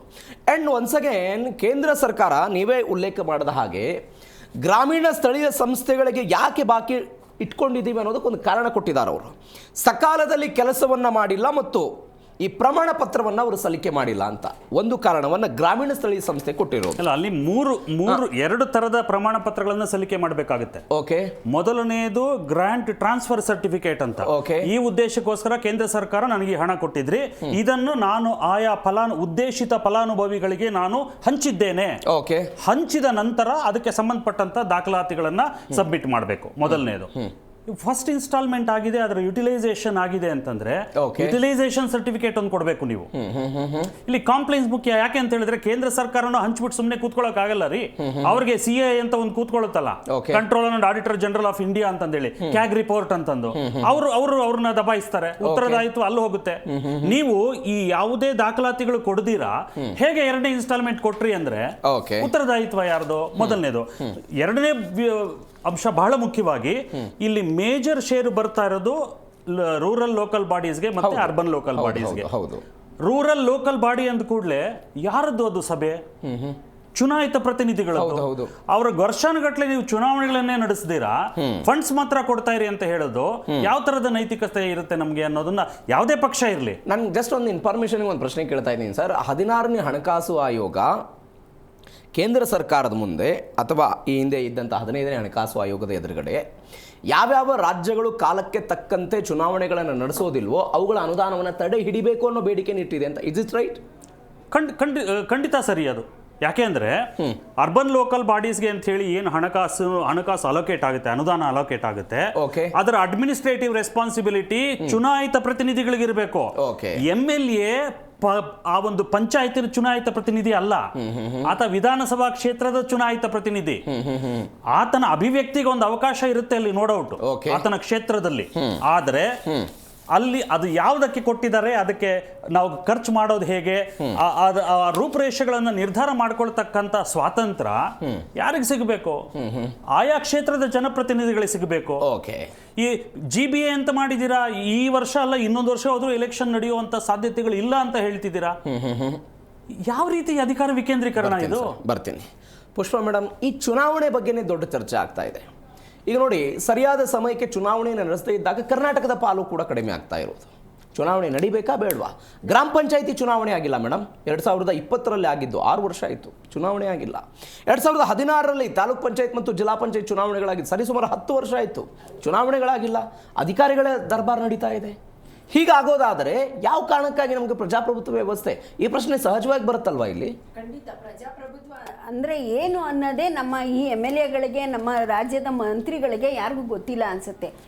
ಈಗ 10 ವರ್ಷ ಆಗ್ತಾ ಬಂತು. ಈ GBA ಅದು BBMP ಎಲೆಕ್ಷನ್ ಹಿಂದಿಂದು ಯಾವುದೂ ಆಗಿಲ್ಲ ಅನ್ನೋದಕ್ಕೆ ಇವಾಗ ಅಲ್ಲಿಂದ ನಮಗೆ ಬರಬೇಕಾದ ಇದು ಬಂದಿಲ್ಲ ಅಂದಾಗ ರಾಜ್ಯ ಸರ್ಕಾರ ಅದ್ರ ಬಗ್ಗೆ ಕ್ರಮ ತಗೋಬೇಕಲ್ವಾ, ಮಾಡಬೇಕು. ಇವಾಗ ಅದು ಬಂದಿದ್ರೆ ನಮಗೆ ನೀರಿನ ಕೊರತೆ ನಿವಾರಣೆ ಆಗ್ತಿತ್ತು, ಹಳ್ಳ ಕೊಳ್ಳಗಳು ಮುಚ್ಚುತ್ತಾ ಇದ್ರು, ರೋಡಿನ ವ್ಯವಸ್ಥೆ ಸರಿ ಹೋಗ್ತಾ ಇತ್ತು, ಆರೋಗ್ಯ ಸಮಸ್ಯೆ ಮತ್ತು ಸ್ಕೂಲ್ದು ಎಜುಕೇಷನ್ ಇದೆಲ್ಲದರ ಸಮಸ್ಯೆ ಪರಿಹಾರ ಆಗ್ತಾ ಇತ್ತೋ ಏನೋ. ಅದು ಬಂದಿದ್ರೆ ಅದನ್ನ ನಮ್ಮ ರಾಜ್ಯದ ಮಂತ್ರಿಗಳು ಯಾಕೆ ಇದನ್ನ ಗಮನದಲ್ಲಿ ಇಟ್ಕೊಂಡು ಪಾರದರ್ಶಕವಾಗಿ ನಾವ್ ಏನಕ್ಕಿಂತ ಖರ್ಚು ಮಾಡಿದ್ದೀವಿ, ನಾ ಇಂಥ ಇದನ್ನ ಮಾಡಿದ್ ನಿಮ್ಮಿಂದ ಅನುದಾನ ಬಂದಿರೋದ್ರಲ್ಲಿ ನಾವಿಂತ ಕೆಲಸ ಮಾಡಿದ್ದೀನಿ ಅಂತ ಪಾರದರ್ಶಕವಾಗಿ ಕೊಡ್ಬೇಕು, ತಗೊಳ್ಳೋದನ್ನ ನೋಡ್ಬೇಕು. ಅದು ಬಿಟ್ಟು ಇವ್ರು ಇನ್ನೂ 14, 15, 16 ಇಲ್ಲ ಅಂದ್ರೆ ನಮ್ಮ ರಾಜ್ಯ ಸರ್ಕಾರ ಏನ್ ಮಾಡ್ತಾ ಇದೆ? GBA ಎಲೆಕ್ಷನ್ ಯಾಕೆ ಮಾಡ್ತಾ ಇಲ್ಲ? ಯಾಕೆ ಮಾಡ್ತಾ ಇಲ್ಲ ಅಂದ್ರೆ ಅದೇ ಒಂದು MLA ಚುನಾವಣೆ ನಡೆಸಿಲ್ಲ ಅನ್ನುವ ಕಾರಣಕ್ಕಾಗಿ ನಾವು ಅನುದಾನವನ್ನು ಕೋತಾ ಮಾಡ್ತೀವಿ ಅಂತ ಕೇಂದ್ರ ಸರ್ಕಾರ ಹೇಳಿದ್ರೆ, ಹಣಕಾಸು ಆಯೋಗ ಹೇಳಿದ್ರೆ, ನನ್ನೊಂದು ಪ್ರಶ್ನೆ ಇದೆ. ಏನು ಪ್ರಶ್ನೆ ಅಂತ ಹೇಳಿದ್ರೆ, ಚುನಾವಣೆ ನಡೆದಿಲ್ಲ ಅನ್ನೋ ಕಾರಣಕ್ಕಾಗಿ ನೀವು ಅನುದಾನವನ್ನ ಕೋತಾ ಮಾಡ್ತೀರಿ ಅಂತ ಹೇಳೋದಾದ್ರೆ ಅದು ರಾಜ್ಯ ಸರ್ಕಾರದ ತಪ್ಪು. ಈ ಹಿಂದೆ ಇದ್ದಂತ ನಿಮ್ಮದೇ ಪಾರ್ಟಿ BJP ಚುನಾವಣೆ ನಡೆಸಿಲ್ಲ BBMPಗೆ. ಹೌದು, BJPನೋ ಆ ಮಾನದಂಡ ಎಷ್ಟರ ಮಟ್ಟಿಗೆ ಸರಿ ಅಂತ ನಾನು ಪ್ರಶ್ನೆ ಕೇಳ್ತಾ ಇರೋದು. BJP ಸಮಯದಲ್ಲಿ ಕರೋನಾ ಬಂತು. ಅಲ್ಲ ಮೇಡಮ್, ನನ್ನ ಪ್ರಶ್ನೆ ಪ್ಲೀಸ್ ಅಂಡರ್ಸ್ಟ್ಯಾಂಡ್. ಚುನಾವಣೆಯನ್ನು ನಡೆಸಿಲ್ಲ ಅನ್ನುವ ಕಾರಣಕ್ಕಾಗಿನೇ ಅನುದಾನ ಕೊಡೋದಿಲ್ಲ ಅನ್ನುವಂತಹ ಮಾನದಂಡ ಎಷ್ಟರ ಮಟ್ಟಿಗೆ ಸರಿ ಅಂತ ನನ್ನ ಪ್ರಶ್ನೆ. ಅದು ಹೌದು ಸರ್. ಇವಾಗ ಅವ್ರದೇ ಪಕ್ಷ ಚುನಾವಣೆ ನಡೀದೇ ಇರೋದಕ್ಕೆ ಬೇರೆ ಬೇರೆ ಕಾರಣಗಳಿದೆ. ಅದು ಮೀಸಲಾತಿ, ಕ್ಷೇತ್ರ ಮರು ಹಂಚಿಕೆ, ಬೇರೆ ಬೇರೆ ಕಾರಣಗಳಿದೆ. ಆ ಮಾನದಂಡ ಎಷ್ಟರ ಮಟ್ಟಿಗೆ ಸರಿ ಅಂತ ನನ್ನ ಪ್ರಶ್ನೆ. ಚುನಾವಣೆ ನಡೆದಿರೋದಕ್ಕೆ ಇವೆಲ್ಲ ನೆಪಗಳು. ಓಕೆ. ಮೂಲಭೂತ ಕಾರಣ ಇಚ್ಛಾಶಕ್ತಿ ಇಲ್ಲ. ದಯಮಾಡಿ ಇದು ಅರ್ಥ ಮಾಡ್ಕೊಳ್ಳೋಣ ನಾವು. ಓಕೆ. ಪ್ರಜ್ಞಾವಂತ ನಾಗರಿಕರು. ಇನ್ನೊಂದು ನೀವು winners will always look for reasons, Okay, sir. Losers will always look for excuses.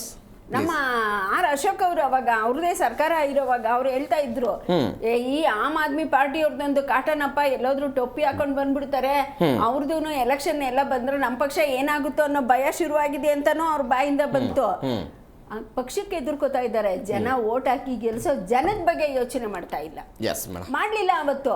ಇವತ್ತು ಈ ಸರ್ಕಾರನಾದ್ರೂ ಮಾಡಿ ಸ್ಥಳೀಯ ಇದು ಚುನಾವಣೆ ಇದೆಯಲ್ಲ, ಇದನ್ನ ಮಾಡಿದ್ರೆ ಖಂಡಿತ ಕೆಲವು ಸಮಸ್ಯೆಗಳಾದ್ರೂ ಪರಿಹಾರ ಆಗುತ್ತೆ. ಮೂಲಭೂತ ಸೌಕರ್ಯ ಕೇಳ್ತಾ ಇರೋದು ಜನಗಳು, ಇವ್ರನ್ನೇನು ನಮ್ಗೇನು ದೊಡ್ಡ ಐಷಾರಾಮಿ ಜೀವನ ಕೇಳ್ತಾ ಇಲ್ಲ, ನಾವು ದುಡ್ದು ನಾವು ತಿನ್ನಕ್ಕಾದ್ರೂ ನೆಮ್ಮದಿಯಾದ ಜೀವನ ಕೇಳ್ತಾ ಇರೋದು ಜನಗಳು.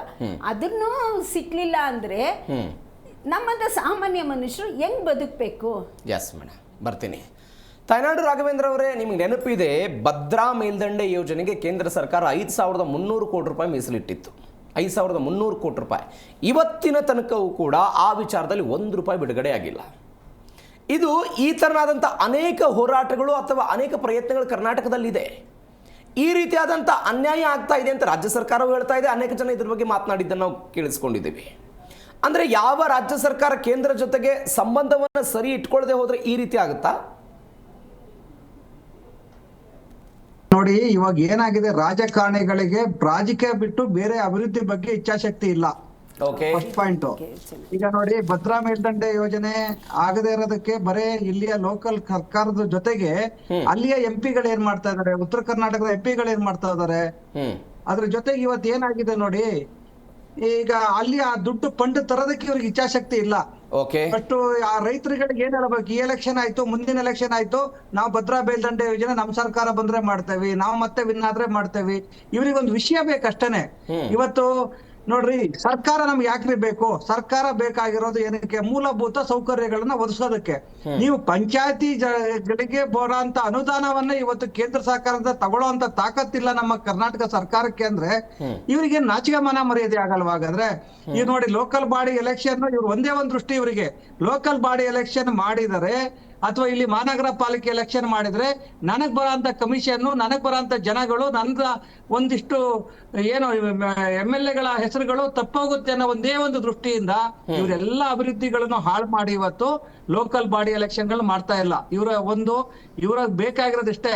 ಇವತ್ತೇನಾಗಿದೆ ನೋಡಿ, ಮುಂಚೆ ಸಮಾಜ ಸೇವೆ ಮಾಡೋ ಅಂತವ್ರು ಎಲ್ಲ ರಾಜಕೀಯಕ್ಕೆ ಬರ್ತಾ ಇದ್ರು, ಅಭಿವೃದ್ಧಿಗಳು ಮಾಡ್ತಾ ಇದ್ರು. ಇವತ್ತು ಏನಾಗಿದೆ ಅಂದ್ರೆ ಪರಿಸ್ಥಿತಿ, ಉದ್ಯಮಶಾಲಿಗಳು ಇವತ್ತು ರಾಜಕೀಯಕ್ಕೆ ಬರ್ತಾ ಇದ್ದಾರೆ.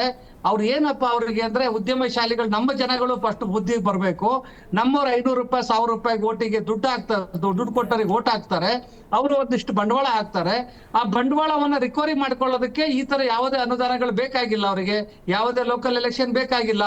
ಇವತ್ತು ನೋಡಿ, ನಾನೊಬ್ಬ ರಾಜಕಾರಣಿ ಆಗ್ಬೇಕು, ನಾನೊಬ್ಬ ಹಳ್ಳಿಯಲ್ಲಿ ಇದ್ದಾಗ ಆ ಪಂಚಾಯತ್ ರಾಜ್ಯದಲ್ಲಿ ಅಥವಾ ಅವನು ಮೆಂಬರ್ ಆಗಿ ಒಂದು ಜಿಲ್ಲಾ ಪಂಚಾಯತಿಗಾಗಿ ಅಥವಾ ಅವನು ಗ್ರಾಮ ಪಂಚಾಯತಿ ಸದಸ್ಯನಾಗಿ ಆ ರೀತಿ ಒಂದೊಂದು ಸ್ಟೆಪ್ ಅಲ್ಲಿ ಬಂದಾಗ ಒಬ್ಬ ಪರಿಪೂರ್ಣವಾದ ರಾಜಕಾರಣಿ ಆಗ್ತಾನೆ. ಇಲ್ಲಿ ಬಂದು ವಿಧಾನಸೌಧದಲ್ಲಿ ಆಳ್ಬಹುದು. ಇವತ್ತು ಅಂತ ಒಂದು ಮೊಟಕ್ ಮಾಡ್ಬಿಟ್ಟು ಇವತ್ತು ನೋಡ್ರಿ ಏನಾಗಿದೆ, ಅವರಪ್ಪ ಅವ್ರ ತಾತ MLA ಆದ, MP ಆದ, ಅವ್ರ ಮಗ MLA ಆದ, ಸಚಿವ ಆದ, MLA ಮಾಡ್ಬೇಕು. ಕರ್ನಾಟಕಕ್ಕೊಂದು ಪ್ರಾದೇಶಿಕ ಪಕ್ಷದ ಅವಶ್ಯಕತೆ ಇದೆ ಅನ್ಸುತ್ತಾ ಈ ಬೆಳವಣಿಗೆಗಳಾದಾಗ? ಅಲ್ಲ, ಖಂಡಿತ ಇದೆ. ಯಾಕಂದ್ರೆ ತಮಿಳುನಾಡಲ್ಲಿ ಜಯಲಲಿತಾ ಅಧಿಕಾರದಲ್ಲಿದ್ದಾಗ ಬಿಜೆಪಿ ಜೊತೆಗೆ ಅತ್ಯುತ್ತಮವಾದ ಸಂಬಂಧವನ್ನು ಇಟ್ಕೊಳ್ತಾ ಇದ್ರು, DMK ಕಾಂಗ್ರೆಸ್ ಜೊತೆಗೆ ಅತ್ಯುತ್ತಮವಾದ ಸಂಬಂಧ ಇಟ್ಕೊಳ್ತಾ ಇದ್ರು, ರಾಜ್ಯದ ಅಭಿವೃದ್ಧಿ ಆಗ್ತಿತ್ತು. ಬಿಹಾರದ ನಿತೀಶ್ ಕುಮಾರ್ ನೋಡಿ, ಕಾಂಗ್ರೆಸ್ ಜೊತೆಗೂ ಇರ್ತಾರೆ, ಬಿಜೆಪಿ ಜೊತೆಗೆ ಇರ್ತಾರೆ, ಅದು ಪಕ್ಷ ನಿಷ್ಠೆ ಇತ್ಯಾದಿ ಇತ್ಯಾದಿ, ಅದೆಲ್ಲವೂ ಚರ್ಚೆ ಮಾಡಬೇಕಾದಂತ ವಿಚಾರ. ಆದ್ರೆ ರಾಜ್ಯದ ಅಭಿವೃದ್ಧಿ ದೃಷ್ಟಿಯಿಂದ it is possible, it is right. ಅಲ್ಲ, ಈಗ ನಮ್ಮಲ್ಲೂ ಒಂದು ಪಕ್ಷ ಇದೆ, ಅದು ಅಭಿವೃದ್ಧಿ ದೃಷ್ಟಿಯಿಂದ ಒಂದ್ ಕಡೆ ಬಿಜೆಪಿಗೆ ಒಂದ್ ಕಡೆ ಕಾಂಗ್ರೆಸ್ ಇರಲ್ಲ. ನಮ್ಮಲ್ಲಿ ಅವರ ಒಂದು ರಕ್ಷಣೆಗೋಸ್ಕರ ಅವರ ಅಭಿವೃದ್ಧಿಗೋಸ್ಕರ ಇವತ್ತು JDS ಪಕ್ಷ ಇವತ್ತೇನಾಗಿದೆ ಈಗ ಬಿಜೆಪಿ ಜೊತೆಗಿದೆ. ಇದೇ 4 ವರ್ಷದ ಕಾಂಗ್ರೆಸ್ ಜೊತೆಗಿತ್ತು. ಮತ್ತೆ ಇನ್ಯಾವ ಪಕ್ಷನೂ ಇಲ್ಲ ಆಪ್ಷನ್, ಯಾಕಂದ್ರೆ ಇರೋದು 2 ಪಕ್ಷ ಉಳ್ಕೊಂಡಿದೆ. ಪ್ರಾದೇಶಿಕ ಪಕ್ಷಗಳನ್ನ ಎಲ್ಲಾ ಕಡೆ ಸಾಯಿಸ್ತಾ ಬಂದಿದಾವೆ ಇವಾಗ ಈ ಒಂದು ರಾಷ್ಟ್ರೀಯ ಪಕ್ಷಗಳು. ಆದ್ರೆ ಇವತ್ತು ನೋಡಿ ನಮಗೆ ಇವಾಗ ಕನ್ನಡಿಗರಿಗೆ ಏನಾಗಿದೆ ಅಂದ್ರೆ ಒಂದು ಕಡೆಗೆ ನಾವು JDS ನಮ್ ಪಕ್ಷ ಕನ್ನಡಿಗರ ಪಕ್ಷ ಅಂತ ಹೇಳ್ಕೊಂತ ಇದ್ವಿ, ಅದಿಲ್ಲ ಇವತ್ತು. ಹೀಗಾಗಿ ಒಂದು ಹೊಸದೊಂದು ಯುವಕರು ಸೇರಿ ಅಥವಾ ಹೊಸದೊಂದು ಪಕ್ಷ ಬೇಕು. ಇವತ್ತು ಏನಾಗಿದೆ ನಮಗ್ ಏನೇ ಆಪ್ಷನ್ ಇಲ್ದಂಗೆ ಆಗ್ಬಿಟ್ಟಿದೆ. ಈಗ ಯಾರಿಗೆ ಓಟ್ ಹಾಕ್ಬೇಕು ಎಲ್ಲರೂ ಕಳ್ರೆ. ನಾವ್ ಈಗ ಯಾರು ಒಂದು ಒಳ್ಳೆ ಇದಾನಪ್ಪ ವ್ಯಕ್ತಿ ಇದಾರೆ ಅಂತ ಓಟ್ ಹಾಕಕ್ಕೆ ಯಾರಿಗ್ ಹಾಕ್ತಾರಂತ ಪರಿಸ್ಥಿತಿ ತಂದಿಟ್ಬಿಟ್ಟಿದ್ದಾರೆ ಇವ್ರೀಗ. ಈಗ ನೋಡಿ ಏನಾಗಿದೆ, ಇವ್ರು ಹೇಳ್ಕೊಳತ್ತಾರ ಇದೇ ಕಾಂಗ್ರೆಸ್ ಪಕ್ಷ ಮುಂಚೆ ಅವರೆಲ್ಲ ಭ್ರಷ್ಟಾಚಾರ ಮಾಡ್ತಾರೆ, 40% 50% ಕಮಿಷನ್ ತಗೊಂತಾರೆ ಅಂತ ಬೀದಿಯಲ್ಲಿ ಸುತ್ತಿ ಇವರು ಪೋಸ್ಟರ್ಗಳು ಹಾಕಿದ್ರು. ಈಗ ಅದೇ ಬಿಜೆಪಿ ಪಕ್ಷದವ್ರು ಮಾಡ್ತಾರೆ, ಈಗ ಇಷ್ಟು ಕಮಿಷನ್ ತಗೊಂತಾರೆ ಅಂತ. ಅದ್ರ ಜೊತೆಗೆ ನಮ್ಮ ಗುತ್ತಿಗೆದಾರರೆಲ್ಲ ಬಂದು ಹೇಳಿಕೆಗಳು ಕೊಡ್ತಾ ಇದಾರೆ, ಈ ತರ ನಮ್ಮ ಅನುದಾನ ಬಿಡುಗಡೆ ಆಗಿಲ್ಲ, ನಮಗೆ ನಾವು ಮಾಡಿರೋ ಕೆಲಸಕ್ಕೆ ದುಡ್ಡು ಬಂದಿಲ್ಲ, ನಮ್ಗೆ ಇಷ್ಟು ಪರ್ಸೆಂಟೇಜ್ ಕೇಳ್ತಾ ಇದಾರೆ ಅಂತ. ಇವತ್ತು ಒಂದ್ ಕಡೆಗೆ ಈಗ ಬೇರೆ ಬೇಡ ರೀ, ಈಗ ನಿಮ್ದೇ ಮಾಧ್ಯಮದಲ್ಲಿ ಪಾಪ ಮಾಡಿದ್ರೆ ಈ ಪೌರ ಕಾರ್ಮಿಕರಿಗೆ ಒಂದು ಸಂಬಳ ಕೊಡೋ ತಾಕತ್ತಿಲ್ಲ ಸರ್ಕಾರಕ್ಕೆ ಅಂದ್ರೆ ನಾವ್ ಎಲ್ಲಿಗೆ ಹೋಗ್ಬೇಕು, ಯಾರನ್ನ ಕೇಳ್ಬೇಕು, ನಮ್ಗೆ ಯಾಕೆ ಬೇಕು ಸರ್ಕಾರ? ಬರ್ತೀನಿ ಮಾತನಾಡೋಣ. ರಾಘವೇಂದ್ರ ಶಾಮ್ಲೀಲ್ ಅವರೇ, ಒಂದು ಬೆಳವಣಿಗೆ ಆಯಿತು. ಭದ್ರಾವತಿಯ ವಿಶ್ವೇಶ್ವರ ಉಕ್ಕಿನ ಕಾರ್ಖಾನೆಯನ್ನು ಉಳಿಸಬೇಕು, ಅದಕ್ಕೆ 4,000 ಕೋಟಿ ಹಣವನ್ನು ಬಿಡುಗಡೆ ಮಾಡಬೇಕು ಅದರ ಪುನಶ್ಚೇತನಕ್ಕೆ ಅಂತ. ಬಟ್ ಅದರ ಬಗ್ಗೆ ಕೇಂದ್ರ ಸರ್ಕಾರ ಯಾವುದೇ ಪ್ರತಿಕ್ರಿಯೆ ಕೊಡಲಿಲ್ಲ. ಆದರೆ ಪಕ್ಕದ ವಿಶಾಖಪಟ್ಟಣದ ರಾಷ್ಟ್ರೀಯ ಉಕ್ಕು ಕಾರ್ಖಾನೆ, ಅಲ್ಲಿ ಯಾರಿದ್ದಾರೆ? ಚಂದ್ರಬಾಬು ನಾಯ್ಡು ಅವರಿದ್ದಾರೆ, NDA ಮೈತ್ರಿಕೂಟದಲ್ಲಿರೋರು. ನನ್ನ ಪ್ರಶ್ನೆ ಇರೋದು, ಈ ಹಣಕಾಸು ಆಯೋಗ ಆಗಿರ್ಬೋದು, ಅನುದಾನ ಹಂಚಿಕೆ ಆಗಿರ್ಬೋದು, ಇವುಗಳಲ್ಲೂ ಕೂಡ ರಾಜಕೀಯ ಆಗುತ್ತಾ? ಇಲ್ಲಿ ರಾಜಕೀಯ ಆಗುತ್ತಾ ಅನ್ನೋದು ನಿಸ್ಸಂಶಯ. ಬಹಳ ಮುಖ್ಯವಾಗಿ ನಾವಿಲ್ಲಿ ಪಕ್ಷಗಳ ಬಗ್ಗೆ ನಾವು ಮಾತಾಡ್ತಿದ್ವಿ ಇಷ್ಟೊತ್ತು. ಅಧಿಕಾರದಲ್ಲಿದ್ರೆ ಶುಕ್ಲ ಪಕ್ಷ, ಅಧಿಕಾರ ಕಳ್ಕೊಂಡ್ರೆ ಕೃಷ್ಣ ಪಕ್ಷ, ಹೋದ್ಮೇಲೆ ಪಿತೃಪಕ್ಷ. ಇವು ವಾಸ್ತವವಾದ ಪಕ್ಷಗಳು.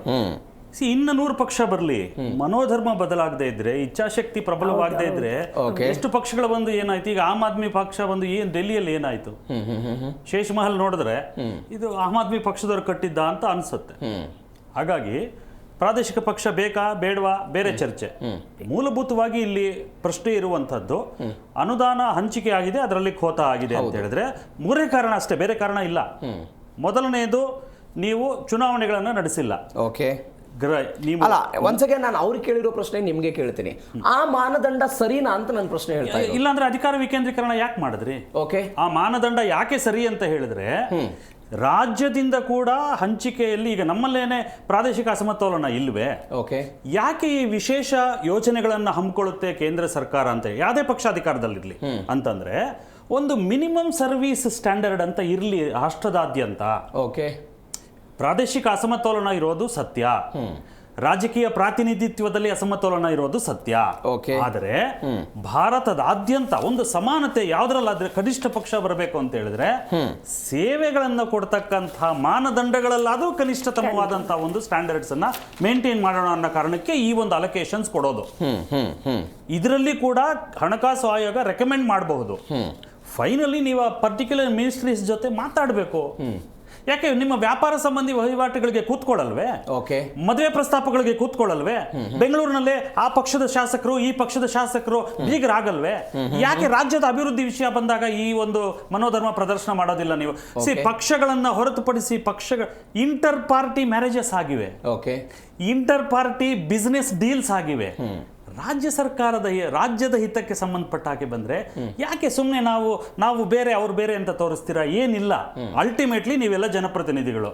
ಇಲ್ಲಿ ಕ್ಷೇತ್ರದಲ್ಲಿದ್ದಾಗ ನಾನು ಕಾಂಗ್ರೆಸ್, ನಾನು ಬಿಜೆಪಿ, ನಾನು ದಳ, ನಾನು ಆಮ್ ಆದ್ಮಿ ಹೊಡೆದಾಡ್ಕೊಳ್ಳಿ. ರಾಜ್ಯದ ವಿಚಾರಕ್ಕೆ ಬಂದಾಗ ತಮಿಳುನಾಡು ನಮಗೆ ಮಾದರಿ ಆಗ್ಬೇಕು. ಹಿಂದೆನೂ ಕೂಡ ನಾನು ಇದೇ ಚಾನಲ್ ಅಲ್ಲಿ ಹೇಳಿದ್ದೀನಿ, ಅವರವರಲ್ಲಿ ಎಷ್ಟೇ ಬಡದಾಡ್ಕೊಳ್ಳಿ ಸರ್, ರಾಜ್ಯದ ವಿಚಾರ ಬಂತು ಅಂತ ಹೇಳಿದ್ರೆ ಎಲ್ಲಾ ಕೆಗಳು ಒಂದೇ. ಅವರು DMK, ADMK, MDMK, TVK ಎಲ್ಲ ಕಚ್ಚೆಗಳು ಕಚ್ಚಾಡೋದನ್ನ ಪಕ್ಕಕ್ಕೆ ಇಟ್ಬಿಟ್ಟು ಕಚ್ಚೆ ಹಾಕೊಂಡು ರೆಡಿ ಆಗ್ತಾರೆ ಹೋರಾಟಕ್ಕೆ. ನಮ್ಮಲ್ಲಿ ಅದು ಬರಬೇಕು.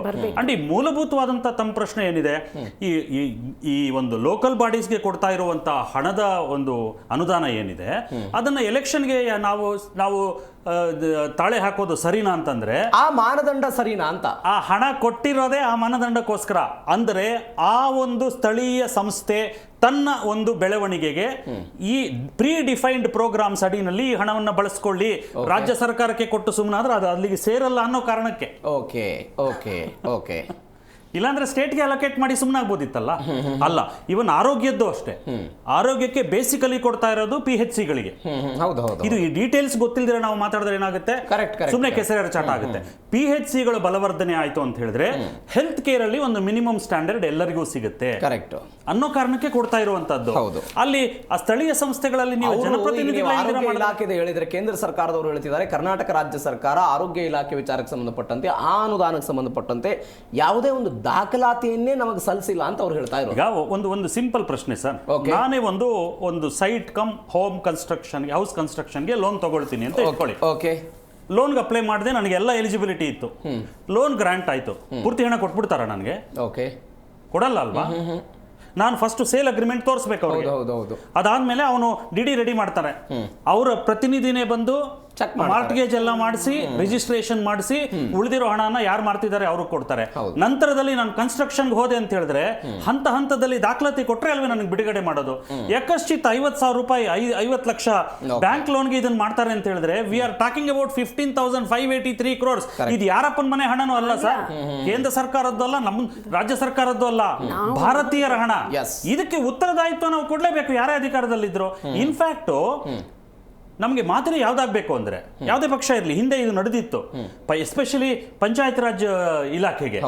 ನೀವು ಅವಧಿಗೆ ಮುಂಚೆಯೇ ಅನುಷ್ಠಾನವನ್ನು ಮುಗಿಸಿ ಆ ದಾಖಲಾತಿಗಳನ್ನು ಸರಿಯಾದ ಸಮಯದಲ್ಲಿ ಪ್ರಸ್ತುತಪಡಿಸಿ ಅದು ಓಕೆ ಆದ್ರೆ ನಿಮಗೆ ಹೆಚ್ಚುವರಿ ಬೋನಸ್ ಅನ್ನು ಕೊಡುತ್ತೆ. 1,300 ಕೋಟಿ ರೂಪಾಯಿ ಒಮ್ಮೆ ಸಿಕ್ಕಿತ್ತು ಕರ್ನಾಟಕಕ್ಕೆ ಹಣಕಾಸು ಆಯೋಗದಿಂದ ಕೇಂದ್ರ ಸರ್ಕಾರದಿಂದ. ಅಂದ್ರೆ ಅವಧಿ ನಿಗದಿತ ಅವಧಿಕ್ಕಿಂತ ಮೊದಲು ಕಾಮಗಾರಿಯನ್ನು ಮುಗಿಸಿ ಯಶಸ್ವಿಯಾಗಿ ಮುಗಿಸಿರುವ ದಾಖಲಾತಿಗಳನ್ನ ಸಲ್ಲಿಸಿದರೆ ನಿಮಗೆ ಉತ್ತೇಜನ ಕೊಡ್ತಾರೆ. ಎಷ್ಟು ದಿವಸ ಈ ಬೆಗಿಂಗ್ ಮೈಂಡ್ ಸೆಟ್ ಅಲ್ಲಿ ಇರಬೇಕು ನಾವು? ನಮ್ಮ ಹಣ ರೀ ಅದು ಖೋತಾ ಅಂತ ಹೇಳಿದ್ರೆ ಇನ್ನೊಂದು ವಿಷಯ ಇಲ್ಲಿ ನಾವು ಪ್ರಸ್ತಾಪ ಪಡಿಸಲೇಬೇಕು. ಈಗ ಕೊಟ್ಟಿಲ್ಲ ಅಂದ ಕಾರಣಕ್ಕೆ ಅದು ಹೋಗೋದಿಲ್ಲ ಹಿಂದಕ್ಕೆ. ನೀವು ದಾಖಲಾತಿಗಳನ್ನು ಕೊಡಿ ಮತ್ತೆ ತಗೋಬೇಕು, ಮುಂದಿನ ವರ್ಷ ಕಂಟಿನ್ಯೂ. ಹೌದೌದು, ಅದೇ ಕೇಂದ್ರ ಇತ್ತೀಚೆಗೆ ಸದನದಲ್ಲಿ ಹೇಳಿದ್ದು ಕೂಡ ಅದೇ, ವರ್ಷಕ್ಕೆ 2 ಇನ್ಸ್ಟಾಲ್ಮೆಂಟ್ ಅಲ್ಲಿ ಹಣ ಹೋಗುತ್ತೆ, ಇವರು ಸರಿಯಾದ ದಾಖಲಾತಿಗಳನ್ನು ಕೊಟ್ಟಿಲ್ಲ ಅಂತ. ನನ್ನ ಕೊನೆ ಪ್ರಶ್ನೆ ಇದೆ ನಿಮಗೆ, 15ನೇ ಹಣಕಾಸಿನಲ್ಲಿ 15,583 ಕೋಟಿ ಹಣ ಬರಬೇಕಾಗಿತ್ತು, ಅದು ಬಂದಿಲ್ಲ. ಓಕೆ, ಅದರ ಕತೆ ಏನು, ವಾಟ್ ನೆಕ್ಸ್ಟ್ ಆಗುತ್ತೆ? ಒಂದು. ಎರಡನೇದ್ದು, ಈಗ ಆಗಿರುವಂಥ ಈ ಪ್ರಮೇಯಗಳನ್ನು, ಈ ತಪ್ಪುಗಳನ್ನು 16ನೇ ಹಣಕಾಸು ಆಯೋಗದಲ್ಲಿ ರಾಜ್ಯ ಸರ್ಕಾರ ಸರಿ ಮಾಡ್ಕೊಳ್ಬಹುದಾ? ಮಾಡ್ಕೋಬೇಕು. ಈ ಸ್ಟ್ರಕ್ಚರಲ್ ಗ್ರಾಂಟ್ ಅಂತ ಏನು ಹೇಳಿದಿನಲ್ಲ, ಅದು ಒಮ್ಮೆ ನೋಟಿಫೈ ಆಯ್ತು ಅಂತ ಹೇಳಿದ್ರೆ ನೀವೇನು ಮಾಡ್ಲಿಕ್ಕೆ ಬರೋದಿಲ್ಲ. ಓಕೆ, ನಮಗೆ ಒಂದು ಸಂತಸದ ಸುದ್ದಿ ಅಂತ ಹೇಳಿದ್ರೆ 14ರಿಂದ 15ನೇ ಹಣಕಾಸು ಆಯೋಗ ಬಂದಿದ್ದಾಗ ನಮಗೆ ಕೊರತೆ ಆಗಿತ್ತು, ಈಗ ಒಂದು ಸ್ವಲ್ಪ ಪ್ರಮಾಣದಲ್ಲಿ ಇನ್ಕ್ರೀಸ್ ಆಗಿದೆ. 16ನೇ ಹಣಕಾಸು ಆಯೋಗ ರಾಜ್ಯಕ್ಕೆ 4.13% ತೆರಿಗೆಯನ್ನು ಹಂಚಿಕೆ ಮಾಡಿದೆ. ಇದರಿಂದ ರಾಜ್ಯಕ್ಕೆ 63,049 ಕೋಟಿ ರೂಪಾಯಿ ಅನುದಾನ ಸಿಗುತ್ತೆ. ಈ 15ನೇ ಹಣಕಾಸು ಆಯೋಗಕ್ಕೆ ಅದನ್ನು ಕಂಪೇರ್ ಮಾಡಿದರೆ ಕರ್ನಾಟಕ ರಾಜ್ಯಕ್ಕೆ ಹೆಚ್ಚುವರಿಯಾಗಿ ಸಿಗ್ತಾ ಇರೋದು 7,500 ಕೋಟಿ ರೂಪಾಯಿ ಹಣ. ಅದರಲ್ಲಿ ಸಂಭವ ಮ್ಯಾನೇಜ್ ಮಾಡ್ಬೋದಾ ಸರ್? ಅದನ್ನು ಇಟ್ ಈಸ್ ಪಾಸಿಬಲ್ ಅಲ್ಲ, ಅದು ಶಾಸನಾತ್ಮಕವಾಗಿ ನಮಗೆ ಬರಬೇಕಾಗಿರೋ ಹಣ. ಓಕೆ, ಅದು ನಿಮಗೆ ಬರಬೇಕಾಗಿರೋ ಹಣ ಅದು ಕೊಡ್ತಾರೆ. ಬಟ್ ಅವಧಿ ಮುಕ್ತಾಯ ಆಗಿದೆ ಅಲ್ವಾ ನಿನ್ನೆ? ಅಲ್ಲ, ಅವಧಿ ಮುಕ್ತಾಯ ಆಗಿದ್ರೂ ಕೂಡ ಆ ಹಣ ಲ್ಯಾಪ್ಸ್ ಆಗೋದಿಲ್ಲ. ಓಕೆ, ಅವಧಿಗೆ ಮುಂಚೆ, ಅವಧಿ ಮುಕ್ತಾಯ ಆಗಕ್ಕೆ ಮುಂಚೆ ಯಾಕೆ ನಿಮಗೆ ಕೊಟ್ಟಿಲ್ಲ ಅಂತ ಹೇಳಿದ್ರೆ 3 ಗ್ರೌಂಡ್ಸ್ ಅಷ್ಟೇ. ಒಂದೋ ನೀವು ಅದನ್ನ ಸದ್ಬಳಕೆ ಮಾಡ್ಕೊಂಡಿಲ್ಲ, ಅಥವಾ ಬಳಕೆನೇ ಮಾಡಿಲ್ಲ, ಅಥವಾ ಯಾರ ಸಮಕ್ಷಮದಲ್ಲಿ ಯಾರ ಮೂಲಕ ಬಳಕೆ ಆಗ್ಬೇಕಿತ್ತು, ಚುನಾಯಿತ ಪ್ರತಿನಿಧಿಗಳ ಮೂಲಕ, ಅದಾಗಿಲ್ಲ. ಅದನ್ನ ನೀವು ಕಾಂಪ್ಲೈಯನ್ಸ್ ಕೊಡಿ, ಟೇಕ್ ಯುವರ್ ಫಂಡ್ಸ್. ಮೇಡಮ್, ಕೊನೆಯದಾಗಿ ಈ ಅನ್ಯಾಯ ಅಥವಾ ರಾಜ್ಯಕ್ಕೆ ಬರಬೇಕಾದಂಥ ಅನುದಾನ, ಅಭಿವೃದ್ಧಿ, ಇವೆಲ್ಲದರಿಂದಲೂ ಕೂಡ ಕಟ್ಟ ಕಡೆಯದಾಗಿ ಸಮಸ್ಯೆಯನ್ನು ಅನುಭವಿಸೋದು ಸಾರ್ವಜನಿಕರೇ. ಏನು ಮಾಡಬೇಕಂತೀರ ರಾಜ್ಯ ಸರ್ಕಾರ? ರೆಸ್ಪಾನ್ಸಿಬಿಲಿಟಿನ ಹೆಂಗೆ ತೆಗೆದುಕೊಳ್ಬೇಕು ಅನ್ನೋದು ನಿಮ್ಮ ಆಶಯ? ನಾವು ಓಟ್ ಹಾಕಿ ಗೆಲ್ಸಿರೋಂಥ ನಮ್ಮ ರಾಜ್ಯ ಜನತೆ ಬಗ್ಗೆ ಅವ್ರಿಗೇನಾದರೂ ಕಾಳಜಿ ಇದ್ದರೆ ಅವ್ರಿಗೆ ಮಾಡಬೇಕಾಗಿರೋಂಥ ಕೆಲಸ ನಾವು ಅಭಿವೃದ್ಧಿ ಮಾಡ್ತೀವಿ ಅಂತ ಹೇಳಿ ಅದಕ್ಕೆ ಸರಿಯಾದ ದಾಖಲೆ ಮಾಡಬೇಕು, ದಾಖಲೆ ಕೊಟ್ಟು ತಗೋಬೇಕು. ಬರೋದನ್ನ ಯಾಕೆ ಬಿಡಬೇಕು? ಇವ್ರ ದುಡ್ಡಲ್ಲ, ಇವ್ರಿಗೆ ಬೇಕಾಗಿರೋದನ್ನ ಇವ್ರು ಹೆಂಗ್ ಮಾಡ್ಕೋತಾರಲ್ವಾ, ಯಾರು ಬಿಡಲ್ಲ. ಎಲ್ಲ ಇವಾಗ ಟೋಯಿಂಗ್ದು ಇದನ್ನ ಹಾಕಿದ್ರು, ಯಾಕೆ ಒಂದೊಂದು ಇದಕ್ಕೆ 2 ಇದನ್ನ ಬಿಟ್ಟು ಯಾಕೆ ದುಡ್ಡು ತಗೊಳ್ಳೋದಕ್ಕೆ ತಾನೆ. ಅದೇ ಮಾತ್ರ ಇವ್ರಿಗೆ ಯೋಚನೆ ಬರುತ್ತೆ. ಆ ಹಳ್ಳ ಕೊಳ್ಳಗಳಿದ್ಯಾ, ಜನರ ನೀರಿನ ವ್ಯವಸ್ಥೆ ಕರೆಕ್ಟ್ ಆಗಿದ್ಯಾ, ಒಬ್ಬ ಕೂಲಿ ಕೆಲಸದವನು ಇದು ಗೌರ್ಮೆಂಟ್ ಆಸ್ಪತ್ರೆಗೆ ಹೋದ್ರೆ ಅವನಿಗೆ ಸರಿಯಾದ ಔಷಧಿಗಳು ಸಿಗ್ತಾ ಇದೆಯಾ, ಅವನ ಆರೋಗ್ಯಕ್ಕೆ ಡಾಕ್ಟರ್ಗಳು ಸರಿಯಾಗಿ ಸ್ಪಂದಿಸ್ತಾ ಇದ್ದಾರಾ, ಇಂಥದ್ದೆಲ್ಲ ಯೋಚನೆ ಇಲ್ವಾ ಇವ್ರಿಗೆ? ಓಕೆ, ಅದು ರಾಜ್ಯ ಆಗ್ಲಿ ಕೇಂದ್ರ ಸರ್ಕಾರ ಯಾವ್ದಾದ್ರೂ ಆಗ್ಲಿ ಸರ್, ಯಾವ್ದಾದ್ರೂ ಆಗ್ಲಿ, ಯಾಕೆಂದ್ರೆ ನಾವು ಪ್ರತಿಯೊಂದಕ್ಕೂ ಟ್ಯಾಕ್ಸ್ ಕಟ್ತೀವಿ. ನಮ್ಮನ್ನ ನಾವು ಇವ್ರನ್ನ ರಾಜರ ತರ ನೋಡ್ತೀವಿ. ಮುಖ್ಯಮಂತ್ರಿಗಳು ರಾಜರ, ಮಂತ್ರಿಗಳವರು ಮುಖ್ಯಮಂತ್ರಿಗಳು, ರಾಜರು ಅಂದ್ರೆ ನಾವು ಸಾಮಾನ್ಯ ಜನರು ಓಟ್ ಹಾಕೋದ್ರಿಂದಾನೇ ಅವ್ರ ಮಂತ್ರಿಗಳಾಗೋದು.